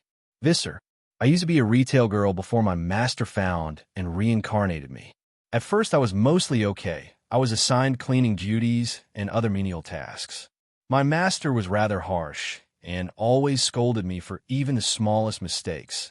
At the time, he was just rough around the edges. I thought that maybe if I tried hard enough, I could earn his respect. Her voice cracked and her face looked downcast. The memory she was trying to recall must be taking a great toll on her mental state. Visser. Then, things started to escalate. He started hurting me when I did something bad. Eventually, he started hurting me when even for the most trivial of things. The crack in her voice spreed, and her eyes snapped shut as tears threatened to fall. Visser. One day when I was going to sleep, I was woken up by something pressing against my body. When I opened my eyes, I saw my master holding me by the mouth with my hands bound by the bed frame, trying to assault me. She could not take it anymore. Despite how desperately she tried to stop herself from crying, her eyes betrayed her wishes, and rivers of tears poured down her cheeks. So why did I expect anything from devils? Visser. I cannot take it anymore.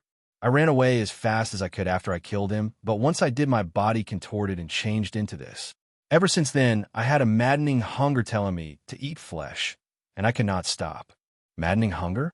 That's weird. Visser, please. I don't want to die, but I don't want to return to that maddening hunger. So we have a dilemma, huh? What should I do?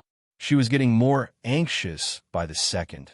My gaze bore into her very soul, trying to appraise her.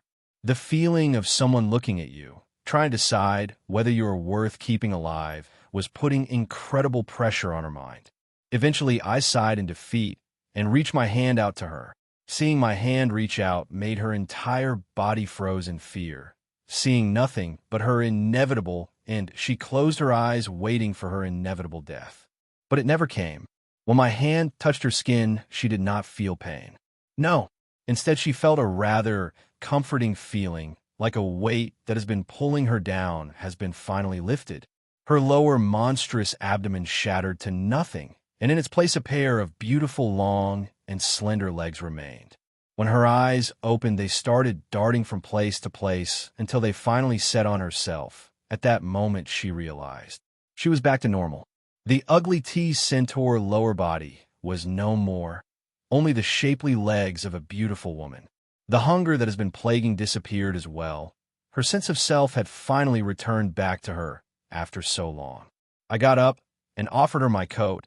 As much as I would enjoy ogling at her naked figure, this is not the time for that. In moments like these, it is best to act respectful. Wyan, feeling better? Visser. She was stunned beyond belief. Years of ravenous hunger gone alongside her unsightly, monstrous body. Wyan, well, you look fine enough to me, so here. I handed her a card. She obediently took it, puzzled as to what it could be. Wyan, this is my address. If you need anything, just head there. For now, though, I will see you later. I figured she would have a lot on her mind right now, so it's best I let her think. The corruption infecting her body was gone, but not her devil powers, so she was not defenseless. Dismissing the armor suits and making everything go back to normal, I got up and tried to leave. Visser, wait. But before I could take a step outside, the former stray called out to me. Wyan, what's wrong? Visser, what? Her eyes were a mix of confusion, fear, and relief. Wyan, why I helped you? Well, it's simple, really. Everyone deserves a second chance. If they truly desire it, who am I to stop them from getting it? Plus, I am of the mindset that all beautiful girls should smile and be happy. A beaming smile adorned my face as I stated my answer. The stray looked at me with wide eyes, almost as if she was gazing upon something truly marvelous. Having done my job, I left the empty warehouse, leaving the stray to think peacefully about her own future. Timeskip / first-person POV. I have to say today has been very eventful. First, it was the meeting with the devils, followed by Kiba's curb stomp. Secondly, the encounter with Asia, followed by the battle with Visser, and the subsequent curing of the poor stray. Needless to say, I have a lot on my plate now. Walking down the dark streets of Kuo, my thoughts ran through each bit of information I received today. Two things in particular stood out. First, it's Asia's situation. If she was sent here to live in a den of fallen angels, then she must be the one Ray was talking about, the nun that was supposed to arrive here and have her sacred gear removed. Secondly, and most importantly, Visser's corruption. When I went to disassemble the thing that was infecting her, I found something quite disturbing. It was her evil piece that was infecting her. I tried my best to contain my shock while I helped the girl recover. As I was working on her, I began analyzing the piece, trying to figure out what the hell was going on. The evil piece the artifact that allows devils to reincarnate other beings into their own kind. Works like a portable life support and monitoring machine, but with magic. During the reincarnation process, the life support function of the piece keeps the subject alive, while the demonic energy of the artifact changes the molecular structure of the subject to be similar to that of a devil, though not 100%. After that, the life support function goes inert, having fulfilled is one and only purpose. The second function monitors whose peerage the subject belongs to by keeping a sort of backdoor channel in their mana that's tied to their king. Normally, it's assumed that one becomes a stray because they are unable to control their own demonic power, and in some cases that stands true. Most humans would not be able to control the magic that their bodies started to create. But even in such cases, that would not lead to horrible mutations. Normally, when someone can't control their magic, their spells simply backfire and potentially hurt the user, not whatever happens to strays. Sounds very suspicious, doesn't it? This brings me to the problem I found while analyzing Visser's piece. The life support function that was meant to be inert was active, but instead of delivering the energy necessary to induce cellular transformation and change someone into a devil, it was delivering excess energy to her cells, causing accelerated mutation in the cells, kind of like cancer. Now, with that info, that leads me to two conclusions. This was a modification done by Visser's master, possibly to keep his peerage in check. B, this is a feature that exists in every evil piece. If it's the former, then I have even more of a reason to hate the dead monster, but if it's the latter, no, I can't jump to conclusion yet. I will leave those thoughts for now, since I had enough for today. With my questions put on hold, I walked up to the entrance of my house, making sure I announced my presence with "I am home." Ray answered immediately and came to greet me. "Rainier, welcome home, dear." "YN. Hey, Ray, no welcome home kiss?" "Rainier, giggle a little greedy, aren't we?" Then again, I love that part of you. The fallen leaned forward and placed a tender kiss on my lips. In my attempt to fully enjoy her loving lips, I caught a ting of strawberry. She must have eaten some of the strawberries in the fridge. Not that it's a problem, since it just makes her taste that much better. After a minute or two of kissing, we separated, a happy expression plastered on her face, while I had a smug grin on my own. YN. Now that's what I call great service. I think I will leave some tip for such customer satisfaction. Rainier, geez, stop it before you make me redder. Sure enough, a blush was covering her face, which only made me want to tease her even more, but alas, I must control myself. It's late, and I need to make dinner. YN. As much as I would love to continue, I should get dinner ready. So would you making the table? Rainier, of course. Time skip. After preparing dinner and eating, I told Ray most of what transpired today. She got a bit worried when I mentioned that I killed and brought back the Night of the Gremory girl, but I assured her that everything was fine. I then asked her if she knew Asia, and sure enough, she did. Asia was the sacred gear holder they were expecting, confirming my suspicions. Finally, I told her of my fight with Visser. If she was worried at first, she was panicking now, asking me if I was okay. Once again, I assured her I was okay. She begrudgingly accepted and sat down. YN. Well, with all that happened today, I think I will use the shower first. I got up and went for the bathroom, not noticing a strange glint in Ray's eyes. Getting the water running, I filled the tub with warm water before undressing and taking a dip. Inside, my body relaxed as the water caressed my sore muscles with warmth. 2 minutes later, I heard the door to the bath open. Checking to see what was going on, I was stunned on the spot when I saw Ray in nothing but a towel. Is it getting hot in here, or is it just the water? Rainier, hey, I hope you don't mind, but I want to wash you back. Get all the stress out, you know? I am pretty sure my stress levels are rising in one area, particularly. YN, of course I don't mind. Please feel free to get in. She was very pleased by my response. I move a bit in the tub, allowing her to sit behind me and letting her hands do the work. Her fingers caressed my back with dexterous movements and tender rubs. From my back to my front, her hands danced across my skin, trying their best to wash away both worry and stress. A few minutes later, and she switches strategy, dropping the towel to the side and proceeding to press her ample melons against my back. Damn, those Dujins did not lie when they said this felt good. Ray was rubbing her whole body on my back, very intensely letting me feel the full softness of her mounds. Her hard nips brushing against my skin was the cherry on top. Rainair, does it feel good? YN, I does. It feels very nice, Ray. Though I wonder, were you waiting for this all day? Rainair? Who knows? Heh, my little Ray is getting bolder. Though unfortunately the fun must end. It's late, and we have already been in the bath for long enough. I think the heat is starting to get to me. YN, I think it's time to finish, Ray. We have been in here for long enough. She pouted a bit in response, but figured it was time to get out as well. She was the first to get out, and as she stepped out of the tub, her whole naked body was on full display. She did not bother putting her towel back on, and simply bent over and picked it up, shoving her shapely cheeks in my view while doing so. Once she picked up her towel, she turned around and winked before leaving the bathroom. Damn, she is good.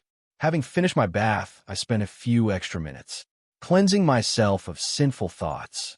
After properly purging the horn, I slipped my pajamas and entered my room. Ray was already in with her skimpy nightwear. She scooted over and gave me enough space to enter, latching onto my body's warmth when I was in striking range. I rubbed her head affectionately as she hugged my body, smiles adorned on both of our faces. When the lights turned off, she placed a quick good night kiss on my lips before we are once again taken to dreamland. Rainair, good night, love. YN, God night, Ray. And thus, we both fell asleep in preparation for tomorrow. I can speak for everyone when I say that being woken by the sun is not one of the most pleasant ways to start the day. On the other hand, having a beautiful girl sleep next to you is in fact a great way to start the day, so I guess it balances out in the end. With new vigor coursing through me, I got ready to start the day in my usual manner. This time, Ray had woken up at the same time as me, with a quick good morning greeting and kiss to start the day off. Nice. I was getting breakfast ready while Ray had set the table and sat down awaiting our food, but before we could indulge ourselves, the doorbell rang. I was surprised and Ray was confused. Who could it be so early? I put the dishes on hold and headed to the door to see who it was. When I opened the door, a familiar face came into view. Visser, hey, YN Visser, what are you doing here so early? Visser, well, this was getting awkward fast. YN, how about you get in? Are you hungry? She gave me a slight nod, and I let her in. She did not talk at all, and simply checked around as we walked.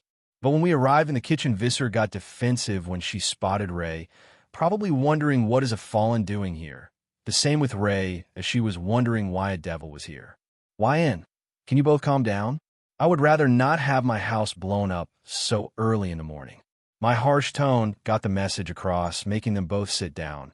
Yet even with that, neither stopped keeping an eye on the other. Once everyone was seated, we all began to eat. I gave Visser a plate filled with everything that we were about to eat. The moment the plate was placed in front of her, she kind of looked at it awkwardly. It was admittedly cute watching her try and eat, fumbling and slipping at every turn while she tried to remember what manners were supposed to be. I guess being stuck in that monstrous form had dulled her normal human behavior. After an awkwardly silent breakfast, Visser seemed to have relaxed a little. Seeing no reason to delay the inevitable, I asked her the question that has been on my mind ever since she arrived. YN, so Visser, what was it that you needed? Visser, she seems to be debating what she should say next. I am not sure what goes on her mind, but whatever was on her mind seemed to be pretty serious. Once she made up her mind, she spoke up and answered my question. Visser, I have been thinking. Right now, I'm all alone with no one to help me. After the trashing you gave me, I kind of realized just how weak I am. YN, yes, sorry about that. Though in my defense, you were kind of trying to eat me. Visser, it's okay, I forgive you. Hell, I probably would have done the same, but back to my point.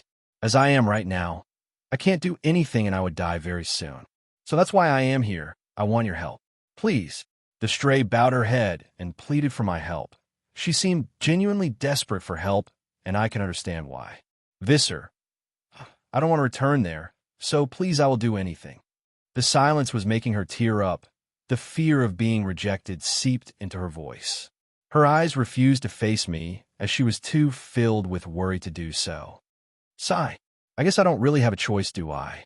I was the one who cured her after all, and I did say she could come here if she ever needed help. I made up my mind. I will help her. Getting up from my spot, I walked around the table. From her spot, the teary stray looked up, and before she could feel any more worry, I gave her a hug. YN, you don't have to give me anything. I did promise to help you after all, so you don't need to worry at all. For a moment, the stray remained silent and simply looked at my smiling face.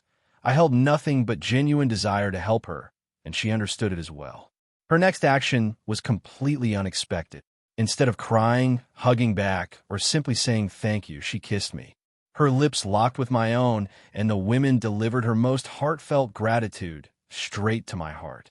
The feeling of her warm lips was quite irresistible, and I found myself kissing her back on instinct. I mindlessly enjoyed the sweet sensation of her affection and ignored the question of why this even happened in the first place. Once we separated, her face became so red it put Rias's hair to shame. Though the most surprising thing of all was that, throughout this exchange, Ray was calm. Turning around to face my fallen girlfriend, I wholeheartedly expected to receive a death glare or worse. Yet instead of that, I simply saw her with a smirk plastered on her face. Okay, should I be worried? I shook my hand and snapped out of my stupor.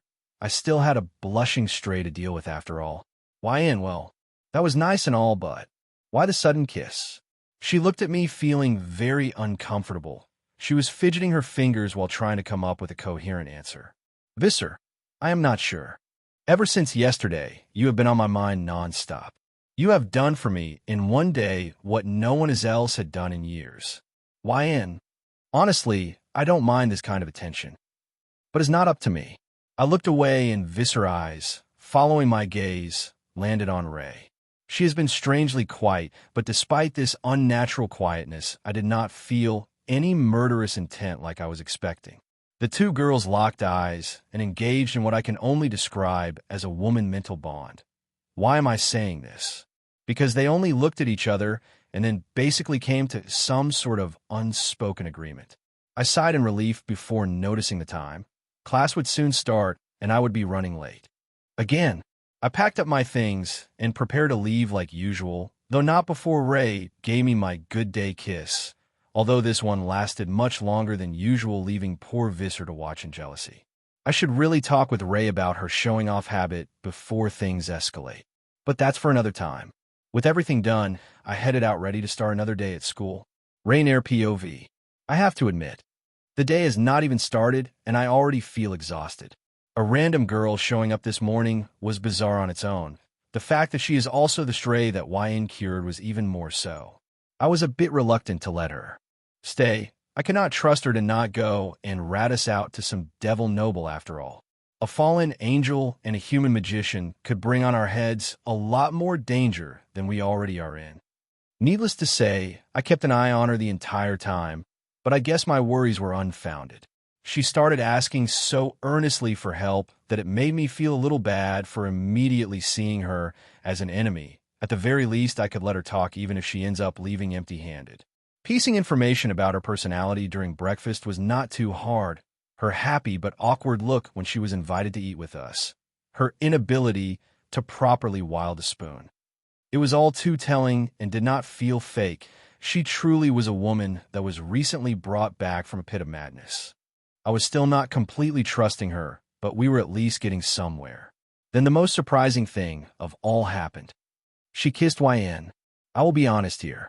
I was angry. Seeing this random stranger jump at my boyfriend right in front of me was not the most pleasant thing in the world. Yet I could not direct my anger at her. She was just a poor woman down on her luck that has been granted another chance at life. Of course, she was going to be happy. Of course, she was going to show her thanks to the man who saved her. It also did not help that her situation slightly mirrored my own. A weak grunt who lived a life on the ground, trying to live for another day. It hit too close to home. I could not hate her, I just couldn't. Then it hit me. YN is a wonderful person. Kind, trustworthy, strong. With a sweet but too, of course. With that in mind, I could never truly keep him all to myself. He is just too nice for people to ignore. There are bound to be more people like me and Visser who were smitten with him, and I don't think he would want to hurt their feelings, just like how he did not turn me away even though I tried to kill him. So what can I do to help? What can I do to ensure things don't devolve into pointless conflict? I guess I can hurt his group. Yeah, groups are not unnatural at all. After the Great War, both fallen angels and devils became much more open to the idea in an attempt to repopulate their numbers. Frankly, I would not mind such an arrangement. It would solve a lot of our problems and make everyone happy. I am sure YN would not let anyone down. He is just too nice to do that. I guess it's decided then. In my infinite wisdom, I have decided to herd all newcomers into proper members of the family. It might be a little perverted to admit this, but thinking of all the proud supernatural women submitting to YN kind of gives me the tingles. If things go well, this place should become much livelier in the future. Though, now that my beloved YN is out, it's time I got work. Rainier, hey Visser, do you have a moment? First person POV. Again, why do I feel this sudden urge to smirk like a smug monster? Well, whatever. On my way to school, I contemplating a few things manly about Visser. Now that she decided to stay with us, I will need to figure out some arrangements for her side. Logistics are always annoying. I finally arrived at the gate of the school, but this time someone was waiting for me. YN, Sona, where have you been the past days? Hope you were not too lonely without your dose of YN. Surprise, surprise. Sona was there along with Tsubaki. Sona, I would have liked it if it was longer, but alas, that can't happen. Anyway, I want you to meet me at the student council room after break to discuss some things. YN, you say you would rather not see me and then go and invite me to spend time with you in the student council room? If I did not know you any better, I would have thought you wanted us to be together alone. And there's my dose of Sona's pouting face. I will never get tired of it. Sona, just be there after break now. Good day. She walked away huffing with Tsubaki in tow. Now why would she need me for? My behavior is always okay, and my grades are always on top, so I guess this must be devil-related. Well, I will deal with it when it comes. For now, it's class time. Time skip. Once the bell rang to signal the end of another boring lesson, I headed straight for my usual spot to eat my meal in peace. Everything was quiet and peaceful, just the way I like it. Before I could chow down on some food, I saw from the side of my view a white head poking out from one of the trees. Really? YN, Kaneko, I know you are there, so come out. The girl twitched slightly when her name was called out. She came out, but was cautious not to make any sudden moves. She was no doubt still anxious after what happened last time. YN, Kaneko, you know I won't do anything bad to you. You don't have anything to worry. She looked at me, debating herself and sighed. She eventually decided to trust me and sat in her usual spot. Unlike usual, the silence hanging around us was rather awkward. Having enough of the quiet, Kaneko spoke up. Kaneko, do you hate me? YN, what do you mean? Kaneko, do you hate me now that you know I am a devil? YN, why would I? My statement caught her off guard. Looking into my eyes, she seemed genuinely shocked by my answer. She was probably prepared to receive hate, so seeing me truly be okay with it must have surprised her. Kaneko, but didn't you kill Kiba because you hate us? YN, no, not really. I killed him because your master would not lay off and understand I would not serve her. By the way, how is he? Most of the time I can't really ask someone how death feels because, well, they're dead. Kaneko, he now starts shaking whenever your name is mentioned. The monotone tone of her voice made me sweat drop a little. YN, meh, he will get over it eventually. Kaneko, so, does that mean you don't hate me? YN, yeah, I don't. You will forever be my adorable kitten. To put her worries to rest, I gently petted her head, earning a happy purr from the girl. Strangely enough, there was also a blush mixed in with her happy expression. After our little makeup session, she sat closely next to me like usual as we both enjoyed some sweets. Good times. Time skip. With lunch now over, I said my goodbyes to Kaneko and headed straight for the student council room. I am 100% certain this is devil-related, though I am sure she won't try anything stupid like Rias. Coming up to the meeting room, I politely knocked, hearing an enter from someone inside, allowing me to open the door to meet the student council members. YN, hello everybody. I gave a slight wave to the people in the room, receiving some happy responses from most of them. Sona, YN, it's good that you came. Now, please take a seat. I followed her instruction and sat down, followed by the others. YN, so what does another group of devils want with me? They did not seem as surprised as Rias's group. Rias has probably already told them, though they did flinch for a moment before getting their bearings back. Sona, so Rias was right. You do know. Nevertheless, I called you here to discuss the stunt you pulled on Rias along some questions I have about you. YN, sure, whatever. Just know I might not answer some of them. Sona, that's fine, but before we begin, may I ask, do you want to play a game of chess? YN, yes, I do. Why? Do you want to play some? Sona, yes, I would appreciate it. YN, meh, sure thing. With that, she asked Momo to bring the table, setting it in between us. She picked white, and I picked black. Sona, so to start things off, why did you kill Rias's knight? YN, on that end, it was not my fault. The tomato head insisted that I should join her even after I said very clearly that I don't want to. When I was about to leave, her knight would not let me go on the pretext I insulted his pride or something. Then the tomato wanted to make a deal on wheat here or not. I beat her knight, and well, the rest is history. Sona sighed for a moment, probably confirming something she already knew. Sona, Rias can be rather forceful when things don't go her way, so I kind of expected that. Next, how did you brought him back? YN, that's a trade secret. She wanted an answer, but I did not give her that answer, making her give up and ask her next question. Sona, why did you not join her? The benefits are true, and she would have truly treated you like family. YN, unfortunately, not everyone wants to become a servant, even with the benefits you speak of. Plus, I think we both know I don't need that offer to protect myself. She wanted to speak against that, but was immediately reminded of how easily I defeated Kiba. Sona, fair enough. YN, you know, I'm surprised that you went all this time without asking me to join you or something. Sona, I kind of figured you would not want to anyway. Now on to my final question. What do you plan on doing here from now on? YN, not much really aside my education. If anything, I probably will stay to have more fun with you. Sona, along with the girls, had a bright blush on their faces, most likely thinking of the different scenarios I am implying. I was about to continue, but one character, HEY, stop flirting with the president. Some Dumbo I did not notice till now started shouting at me, prompting me to look at him with a dull look. YN, who are you? I honestly did not notice him at all. Sona, that is my pawn, Jinchuru Saji. When she announced his name, he started standing up all proud. Saji, that's right, and you best remember it. YN, I honestly don't care. Saji, what do you mean? You should be honored you stand in front of someone superior. YN, did you not hear how I moped the floor with the Knight of Gremory? I was starting to wonder if this guy had a brain or not. Sajiba, what does that matter? You beat a weak knight of a weak peerage. I bet I could beat you with one arm behind my back. All right, this idiot dug his own grave.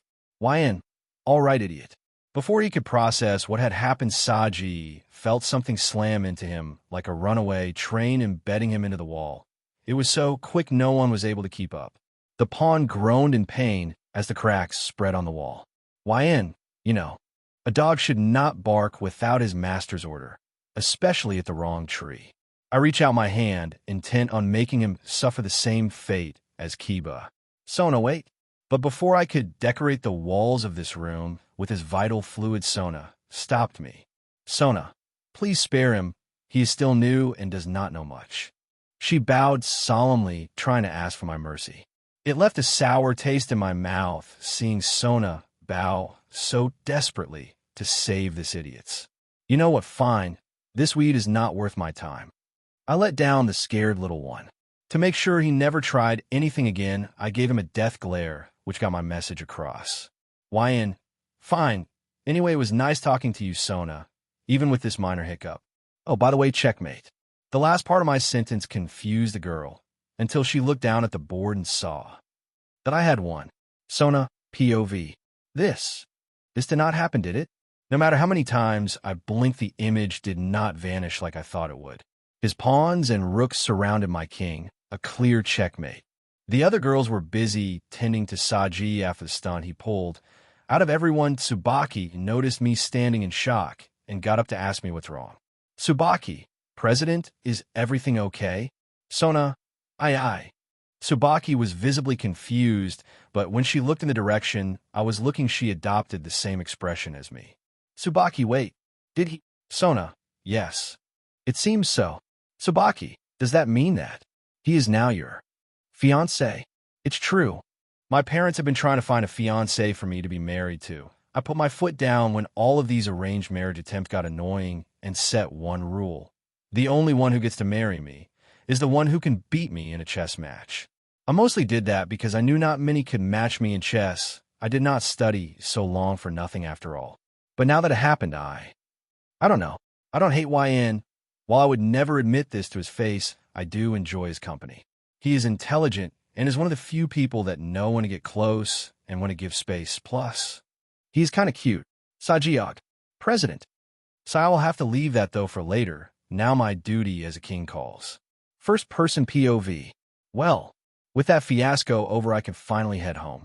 It was nice to see Sona be smart and not let her devil greed get to her. So that is a point in my book, though that begs the questions. Now that they know, what are they going to do next? Who else have they told about me? These questions will be put on hold for now.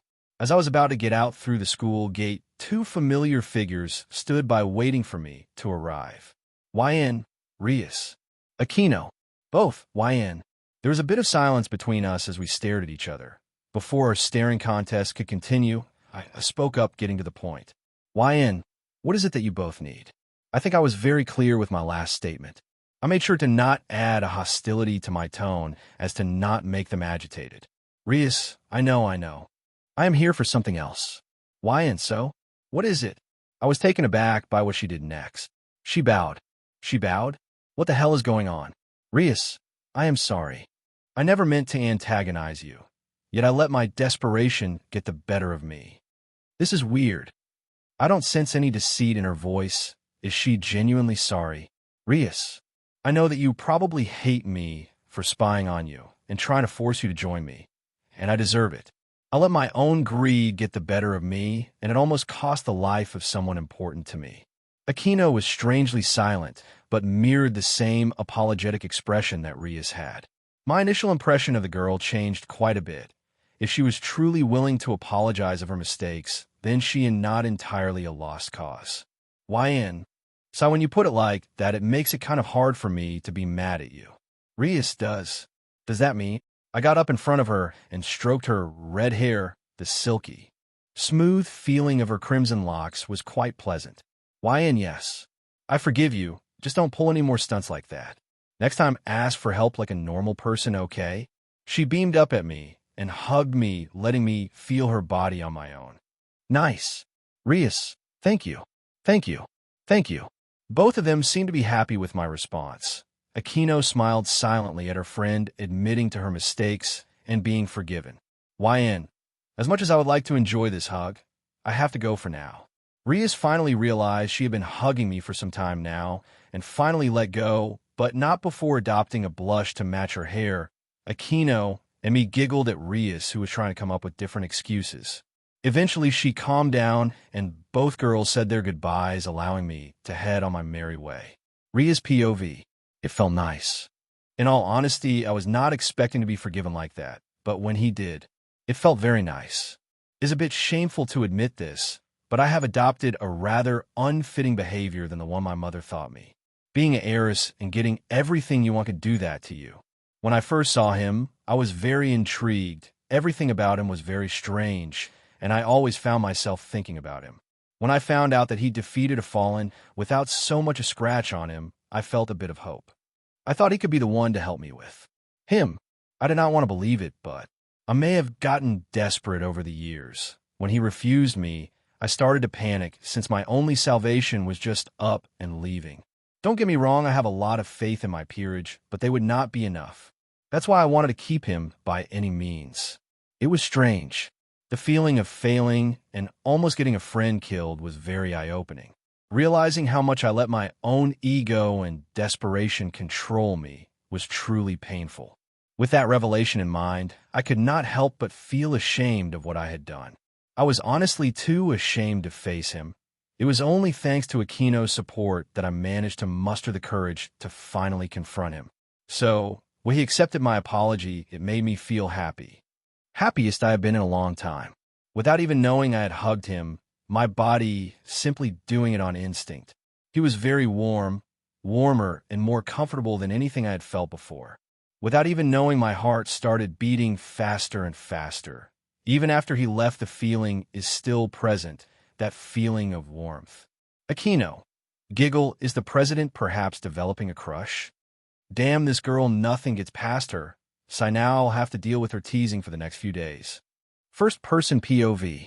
Well, that was bizarre. Just now Rias apologized to me out of nowhere, so I'm still processing that bit of info. Though I am certain she was truthful about what she said, that still begs the question. Why was she insistent the first time we met? For now, there is no immediate need to ponder that question, so I will just leave it on hold. On another note, I wonder how Asia is doing. I have been regularly checking her vital signs thanks to the tracker I put on her, and there have been no issues thus far. But that still makes me a bit concerned about the ritual the Fallen want to perform on her. Screw it. I got time, so I will just go check on her right now. As I took my tracker out, I noticed that Asia is currently in the playground? Well, no matter, with my target located, I took the path that will lead me to the playground. When I arrived there, I could see that no one was in sight, except Asia, who was currently sitting on one of the swinging chairs. She was looking down while the chair lightly moved her back and forth. As I approached her, I made sure I was not seen as I sat down on the swing next to her. She seems to deep in thought to have noticed me, and now that I got a better look at her, she looked sad. Very sad. I don't know what could have happened to make this innocent girl appear this depressed and sad, but whatever it was, it should not be left to continue. YN. Hey, Asia. Surprised that someone called out to her, she looked up to me. It took her a moment to finally realize it was me who spoke to her. Asia. Oh, YN. How did you get there? YN. You were deep in thought, so you did not notice me. I pointed out, making the girl sigh. Asia. Oh. I am sorry. For a minute or two we sat there. Asia tried to think of something to talk about, but she could not come up with anything worth talking about. YN. Hey, Asia. Why do you look so sad? She was taken a bit back by my sudden question. Asia. Huh? I'm sure you were just imagining things. She tried to divert the conversation. But I won't let it go so easily. YN.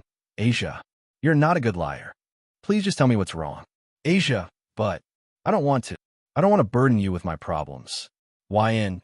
You're not burdening anyone. Sometimes it's best to say what's on your mind than letting it eat you from the inside. Asia was debating internally whether or not to tell me, while her eyes darted from place to place. Her lower lip began whimpering slightly. It took her a moment, but she finally gave in and began talking. Asia. YN. I am sorry, but I have lied to you. YN. About what? Asia. About who I am. I stayed silent to let her continue. She was struggling to get the words out, but eventually she managed to force herself to talk. Asia. I guess I should start from the beginning. When I was born, my parents abandoned me to the orphanage. They did not even leave their names and simply left me there. The small nun recalled events from her past. Every time a word left her mouth, her gaze became darker and emptier. Asia. Life at the orphanage was not easy. The kids there would often pick on me and call me names. It was painful, but something good did come out of my time there, my power to heal. Her eyes shone for a second as she recalled the memory of her sacred gear awakening. Asia. It was a true blessing. When I discovered my power to heal others, everyone praised me for my gift, though I didn't really care for the praises. I was just happy that I could finally be able to help others. For a moment, her voice became much more gentle and soothing, happily recalling the memories of her time spent helping people. Asia. I joined the church where I spend my time healing the sick and thanking the Lord for granting me this wonderful gift. Without any warning, her mood dropped considerably once she finished talking about that part of her life. Whatever was soon to follow would no doubt be very bad. Asia. One day, however, I saw a man on the floor weeping in pain. I asked him what was wrong, and when he faced me, he showed me a bad wound on his leg. I helped him, but soon priests came running, all shouting different things, but I could not hear them. I was too focused healing the man to listen. When I was done healing him, the man jumped in the air and revealed his devil wings before everyone present. He then vanished without saying a single word. Asia. When the bishop found out what I did, I was banished and branded as a witch. As punishment for my sin, I was sent away. Her voice became a low whisper as sadness overtook her. Though she was not sad that she had to remember her past, she was sad that she lied. Asia, I'm sorry. Even though you helped me, I still lied to you. This is dumb. Asia, throughout all of this, has been trying so hard not to cry. She has been trying so hard not to worry me with her problems, even with all that effort. A single tear rolled down her cheek. This is totally stupid. Why would anyone in their right mind do that to her? I don't need to ask why. Stupidity runs deep in the world anyway, so it is bound for something like this to happen. Sigh, a poor girl like her, who only wished to help, was thrown away just because some bigots said so. Asia, I know you must hate me now, so thank you. Thank you for helping someone like me. No, I refuse to let this go on. Before she could get up and leave, I sat up from my chair and keeled in front of her, getting eye level with her. I took my hands and cupped her cheeks, forcing her to look at me. YN, Asia, look at me in the eyes. I don't hate you. Asia, huh? She was confused. She expecting me to start hating her, so this left her dazed. YN, Asia, you're not a bad person. It was not your fault. You did a good thing, and some idiots gave you hell for it. At the end of the day, what I see in front of me is not some witch, but an innocent girl. Her eyes widened. Without anything to hold her back, she started letting the sadness inside her flow out. Asia was happy to hear that someone truly cared for her. Quiet sobs escaped her lips as she held on my hands. To finally find someone that did not hate her for a sin she did not commit was liberating. A few minutes passed, and Asia had finally calmed down. Some redness remained in her eyes from all the rubbing, but she was no longer sad.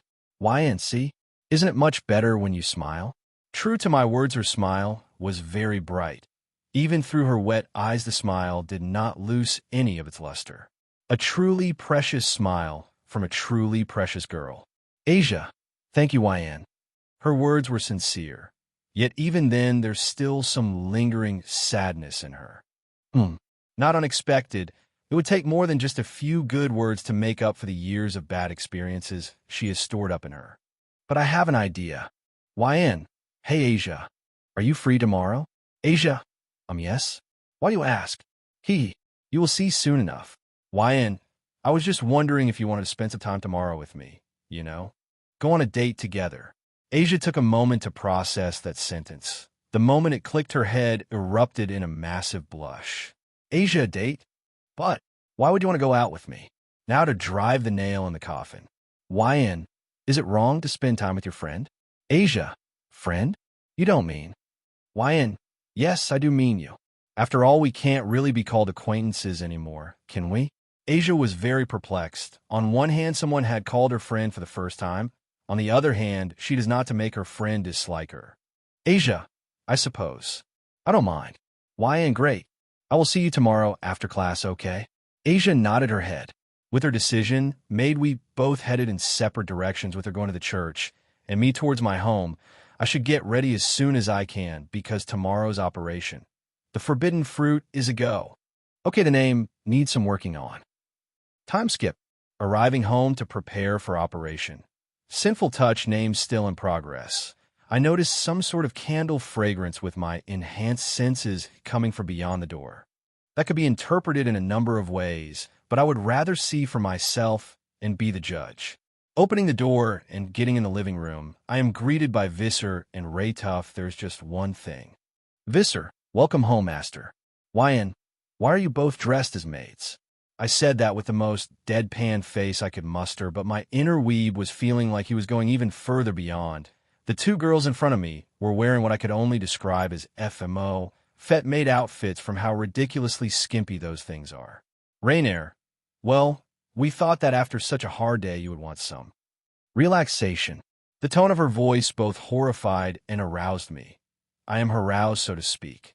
YN, well, I can understand you doing it, but why Visser?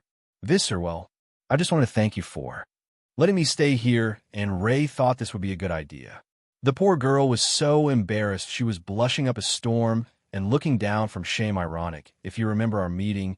On the other hand, I looked at Ray with a really face, getting a smug smirk and a wink from her. This girl is dangerous. YN, Well, whatever, if you guys really want to, I guess I don't mind.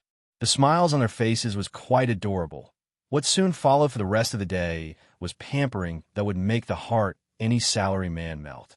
Ray was acting like a newlywed wife, feeding me, with the oh-so-classic FIREscale line, giving me a massage on the shoulders while rubbing her body on mine, and Visser was basically trying to imitate her sensei to the best of her ability, all while sporting an adorable blush from beginning to end. With the day passing, and me feeling the most relaxed I've been, night came along, signaling that's bedtime. Surprisingly or unsurprisingly, when I went to bed after a nice shower, I was surprised to see not only Ray in bed waiting for me like usual, but also Visser. After some questions mostly directed at Ray, who was sporting her usual smirk, I decided to let it happen and fell asleep with the two beauties by my side, feeling their warmth and assets on my body, granting me sweet dreams of the NSFW variety in preparation for tomorrow's date. Time skip. It's a new day. The birds are chirping, the kids are laughing. On days like these, people like Issei are still disappointments. Following my usual routine, but this time cooking for 3 instead of 2, I got ready for today's date with sweet Asia. Aside from that, not much happened. Going to school, I talked and spent some time with Rias and her peerage. Kiba started shaking like an avalanche the moment he saw me, which was kind of hilarious. I also spent some time with Sona and her peerage, who strangely enough seemed to be acting much sweeter than her usual stern self, which was nice. Time skip. After school ended, and I changed into something suitable as I arrived at the place where Asia and I would meet to spend our time together. I did not have to wait long as Asia, in a rather cute outfit, came running, probably thinking she was late. Asia, YN. Hello. Sorry for making you wait. YN. It's fine, I just got here myself. By the way, you look very cute in that dress. The girl started blushing, not knowing how to respond, but she was happy regardless. Asia. Thank you very much. So, where do you want to go? I have never been on a date, so don't know what to do next. YN. Don't worry, I got the perfect plan. With that, we started going from place to place as I was showing Asia the fun part of the town. The date was going great. Both myself and Asia had a good time, and we enjoyed each other's presence.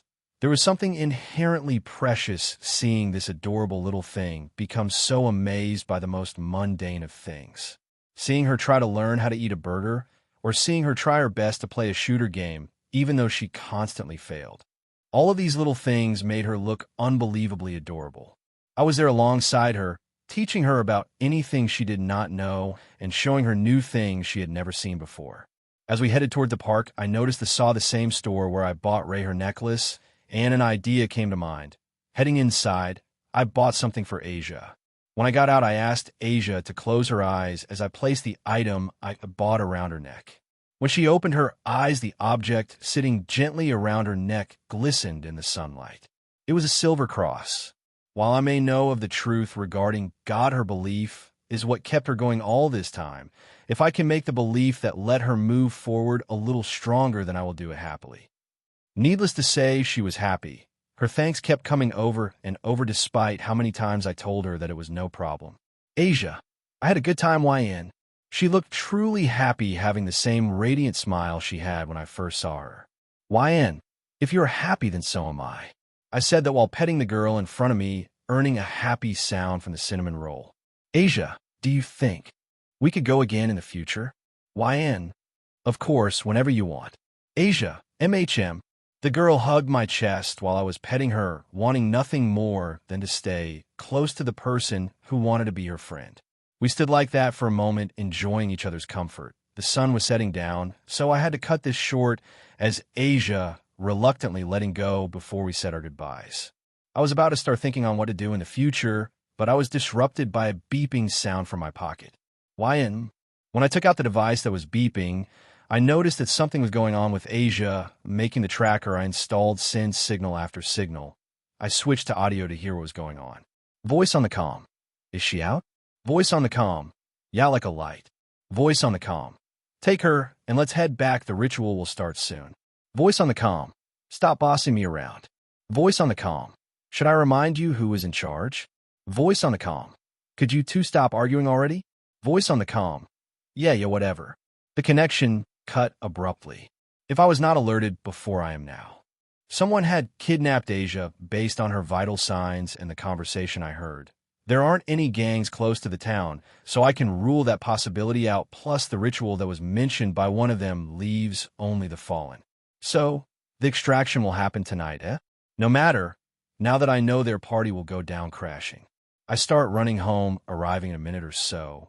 Once and the girls greeted me, but soon noticed that I was having a very serious face. I quickly said that the ritual will happen tonight, which Ray immediately understood and began looking rather worried. A quick explanation helped get Visser up to speed, and she looked equally worried. After getting some things just in case I prepare to leave, but Ray stops me for a moment. Rainier, do you have to go? She looked very torn. On one hand, she wants to help Asia, but she knows she can't do much right now. On the other hand, she does not want something happen to me. YN, I have to. I said I would be her friend, and friends don't abandon each other. Ray was still torn, but understood nonetheless. But since I'm a good boyfriend, I took Ray into a quick kiss to alleviate her worries, which worked. YN, have some faith, will you? I won't be beaten by some bird brains. No offense. Rainier, giggles I suppose so. But can you do me a favor? YN, anything you wish. Rainier, please. Spare two fallen if you can. Their names are Calawarner and Middled. They were the only ones that treated me nice, so if you can please. Help them. YN. I will try my best. With that, I took off to the church, ready to save my nun. Timeskip / third-person POV. In the dead of night, a church lay watch over Kuo. Everything was dark. An eerie atmosphere covered the place with nothing being heard, not even a mouse. In this dead silence, two people stood in front of the door to the church like guards dressing in priest attires with guns strapped to the side of their hips. The two guards seemed very bored, with one counting starts while the other is lost in thought. Exorcist 1, man. Why do we get assigned guard duty while the others are probably having fun with that nun? Exorcist 2, I know, right? There's not even anyone who knows of this place. But no, we have to sit our asses outside while the others have fun banging that version. Stupid. Exorcist 1. Hey, maybe if we are lucky, we get some after they're done. Exorcist 2. Dumbo, do you want to mess something that has probably passed through like 100 others? You would be lucky if you don't catch an STD, since we don't have that nonsense magic those fallen have. Exorcist 1. Yeah, you are right, at least May. Who the hell is that? True to his words, a hooded figure was approaching the building. Exorcist 2. Hey pal, the building is closed. Come back on another day if you want the priest to listen to your stupid problems. The hooded figure did not listen and kept going forward until one of them went to grab him. Exorcist 1. Hey punk, we said to Lo. The guard never got to finish, as the moment he tried to grab the man was the moment that everything got covered in vital fluid. There was no notice of anything going on, and then suddenly the other guard was covered in the vital fluid of his fellow guard. Exorcist 2. What the foo? Neither did he got to finish, as the hooded figure extended its hand, and the moment it made contact, the man had died. The figure pulled back its hood to reveal YN, looking impassive at the mess before him. YN, now how to go about this? I guess a direct entrance is best. With his mind made up, YN touched the church door, making it instantly shatter along with most of the front entrance, as the rubble got flung inside, blasting whoever was unfortunate enough to have stood there. When the smoke cleared, a few dead bodies littered the ground as some exorcists had stood inside waiting on the benches. The few that survived tried to pick themselves up, being very confused at the moment. Exorcist. What the hell is going on? The exorcists frantically looked around to see who was responsible for this until they spotted a man walking in nonchalantly inside with a passive look on his face. Exorcist, you did this, didn't you? Get ready to D. He was about to shout for the others in order to gang up on him, but before he could, he felt a sharp pain in his stomach. Looking down showed that he had been impaled by a spike that had sprouted from the ground. With his strength draining, he looked around only to see all the others impaled as well. His and many others' final moment was looking at the strange man whose hand was touching the ground. YN, trash. YN was looking around to see if any hidden entrances, but a loud and annoying voice caught his attention. Unone character, what's this? Some punk barged in and killed all these losers?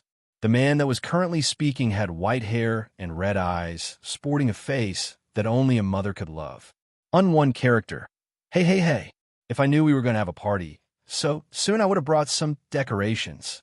Oh, well, I guess my weapons will do well enough to turn your blood into party room paint decoration. YN looked impassive at a man in front of him, his mind on one goal. YN, where is Asia? One character. The girl? What would you want, why? The priest had stopped and took a better look at the man in front of him, taking a moment to recognize him. One character. Wait, you are that kid that has been hanging around the nun for the past few days. Oh. This is great. You came to help her, didn't you? You came to help the slot. The priest's face contorted and stretched into a grin that could send shivers down any kid's spine. One character. Well, at the moment she is tied up, so to speak, the fallen boss wants her sacred whatever, and once that's done, me and the boys were supposed to take the corpse and have fun with it. But thanks to you, I don't have to share anymore. It will be so nice to get my hands on that sweet piece of butt. The man had started to lick the barrel of his gun while taunting, trying to get a reaction out of YN. One character. It's such a shame you won't get to see your little girlfriend being pounded by a real man, 'cause you will die right here and now. By the hand of Free. As the man was about to say his name, YN appeared in front of him and finished the charade before him. YN, I don't need to know a clown's name. With the white-haired man, now dead, YN descended down to the next underground floor where Asia was being kept. As he got closer and closer, more exorcists tried to kill him, resulting in him sending them all to the dead god they all falsely worshipped. YN now stood in front of a huge door that had a sense of magic beyond it. Before he could open the door and continue onward, he heard two wing flaps behind him, prompting him to look back, only to see two women standing and looking at him. One character.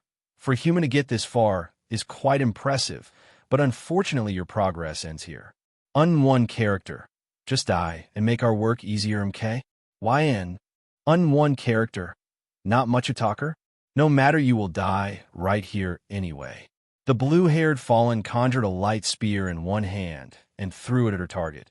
Once it landed, it created a small smoke cloud obscuring everyone's view. Thinking that her target was now dead, she and the other girl attempted to leave, only to something stop her. One character. Gah! The blue-haired woman was launched straight into a wall after feeling a fist embed itself deeply into her abdomen, making her slightly vomit from the force as she was flung like a rag doll. The other fallen was shocked as she went to check on her companion before looking back at the smoke cloud, now clear with YN standing there unharmed and holding his fist up. One character.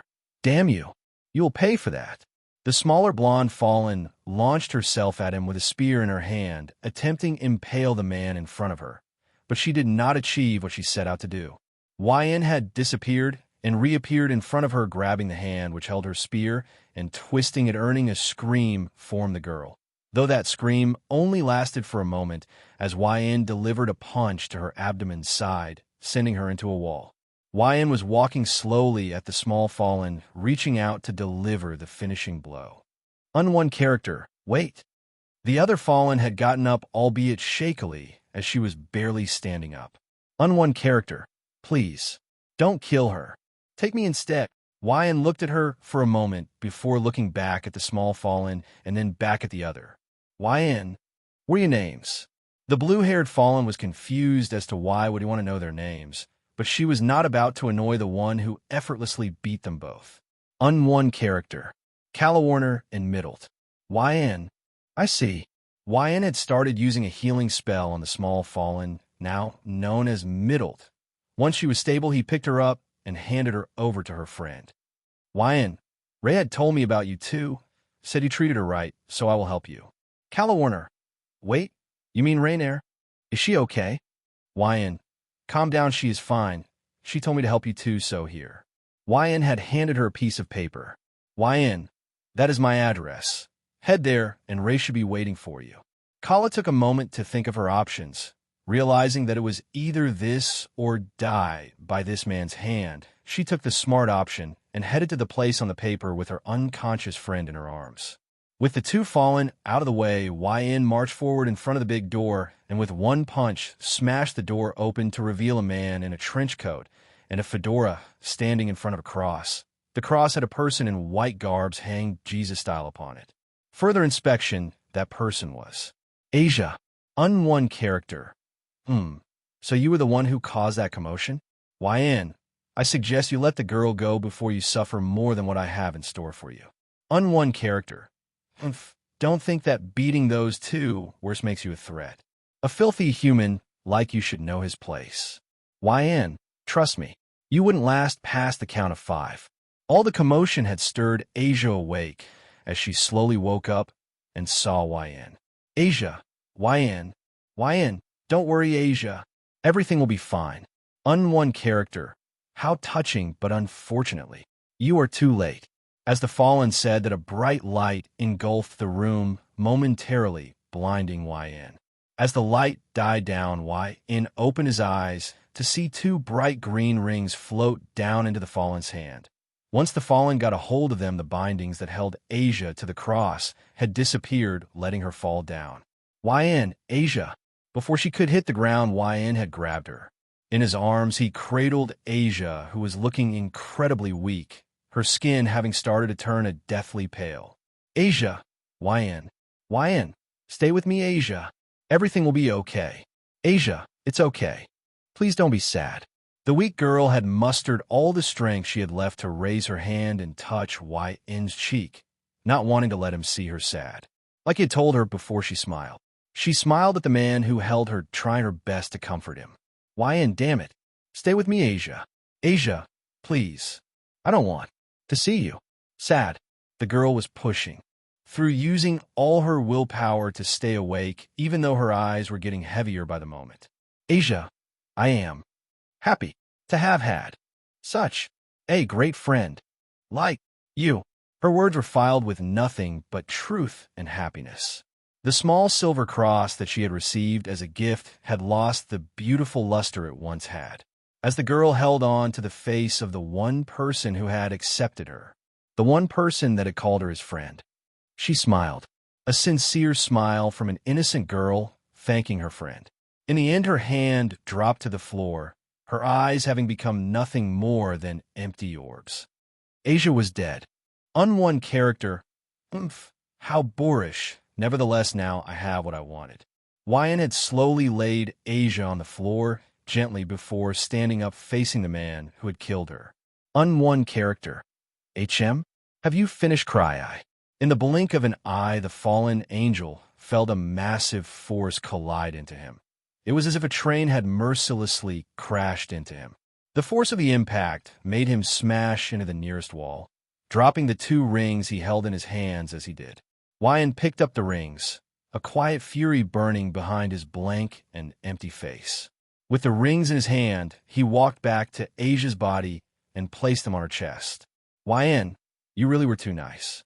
Even as you died, you kept trying to comfort those around you. You truly are too good for this world. The look upon his face was one filled with gentle kindness and painful regret. He had failed to protect his friend, but he would not allow things to end like this. YN, you'll have to forgive me, but I can't let you go. So let me cradle you, just like you cradled others in your hands. With a thunderous explosion of energy, the sacred gear shattered in billions of particles. Sparks and energy were flying everywhere as the particles were frantically speeding from place to place. Suddenly, they all stopped in place before flying at high speeds towards Asia's body. The energy was shaking the whole building, and YN was gritting his teeth from the intensity of his power, but he kept going. When the energy subsided, the green rings had disappeared, the color of Asia's skin returning, and a quick check from YN showed a pupils in her body. Asia had returned. The girl opened her eyes like a princess who had slept for hundreds of years, waiting until her prince had finally arrived to break the curse. She laid her eyes on YN, who had a peaceful smile on his face. YN, welcome back. YN stated, hugging Asia, who returned the hug with tears pouring down her face, not very sure what had happened, but happy that she could see her friend once more. Unknown character. Damn you, filthy human. But moments like these never last. The fallen that was knocked into the wall shakily had gotten up looking pissed. YN. So why can't idiots just give up? YN looked at Asia, who had tears in her eyes, not wanting to let go. YN, Asia, look at me. Everything will be fine. Close your eyes, cover your ears, and count to 10. Everything will be fine. The girl was reluctant, but believed him, and sitting on the floor with her legs close to her chest, closed her eyes and covered her ears. Unone character. Damn you. Damn you. Because of you, everything I had worked for is ruined. YN, unone character. If I can't have that power, then no one will. The Fallen in his mad fury charged at YN with a light spear in hand. Like all the others before him, he recklessly charged at an opponent that he did not understand. And like all the others, he failed to realize an important truth. You can't break the unbreakable. Unone character. Gah. The vital fluid from his now missing hand was gushing like a geyser. Pain had enveloped the Fallen with waves upon waves of suffering. YN1. Unone character. Damn it. Damn it. Damn it. Just die, you filthy human. He tried to use his other hand to conjure a spear, but he failed again. YN had shattered his other arm before he could do anything with it. YN2, now completely armless and with pain coursing through him, the Fallen looked at YN in terror. Unone character. You monster. The Fallen spread his wings and tried to fly out of there. But as he took off, an unseen force had locked him in mid-air. Confused and terrified, he looked everywhere for an explanation, but when his eyes landed on YN, he saw him with his hand outstretched and a magical glow covering it.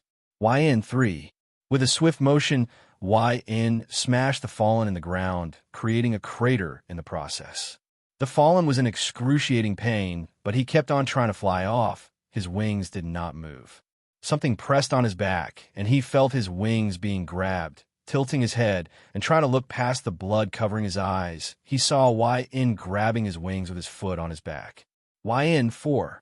In another swift motion, YN had ripped the wings of the Fallen. The sickening sound of flesh being torn echoed in the empty church. Unone character. Gah. The Fallen laid broken and bleeding on the ground. The once arrogant crow now had its wings clipped. With this battle now over, YN reached out in order to finish this once and for all. Unone character. Please. Spare me. In desperation, the Fallen muttered one last sentence in a pointless attempt to save himself. YN. 5. With the countdown at its end, YN's palm reached and touched the broken Fallen, completely shattering everything to nothing. There was nothing left. Only blood and the fedora of the Fallen, which laid in ruin next to its owner's grave. YN, I told you, you would not last past 5. Asia, throughout all of this, had her eyes and ears closed, counting to 10 and praying for YN's safety. She felt a rumble, but kept her eyes closed, believing in YN no matter what. When she reached 10, she felt herself being lifted from the ground by someone, and when she opened her eyes, that someone was YN. Everything was now over. Asia, YN, I told you, everything will be fine, because I am here. YN delivered the brightest smile he had, which made Asia feel safe, safest she had ever been. YN, let's go home. Asia, yes, let's go. The two headed out of the false church, with Asia resting her hands around his neck as he held her bridal style. A small tear escaped and ran down her cheek, but this tear was not of sadness. No, it was of happiness. So, this was the end of part 1 of this series. Stay tuned for next part of this series, and if you like this video, don't forget to like, share, and subscribe to our channel. Until next time.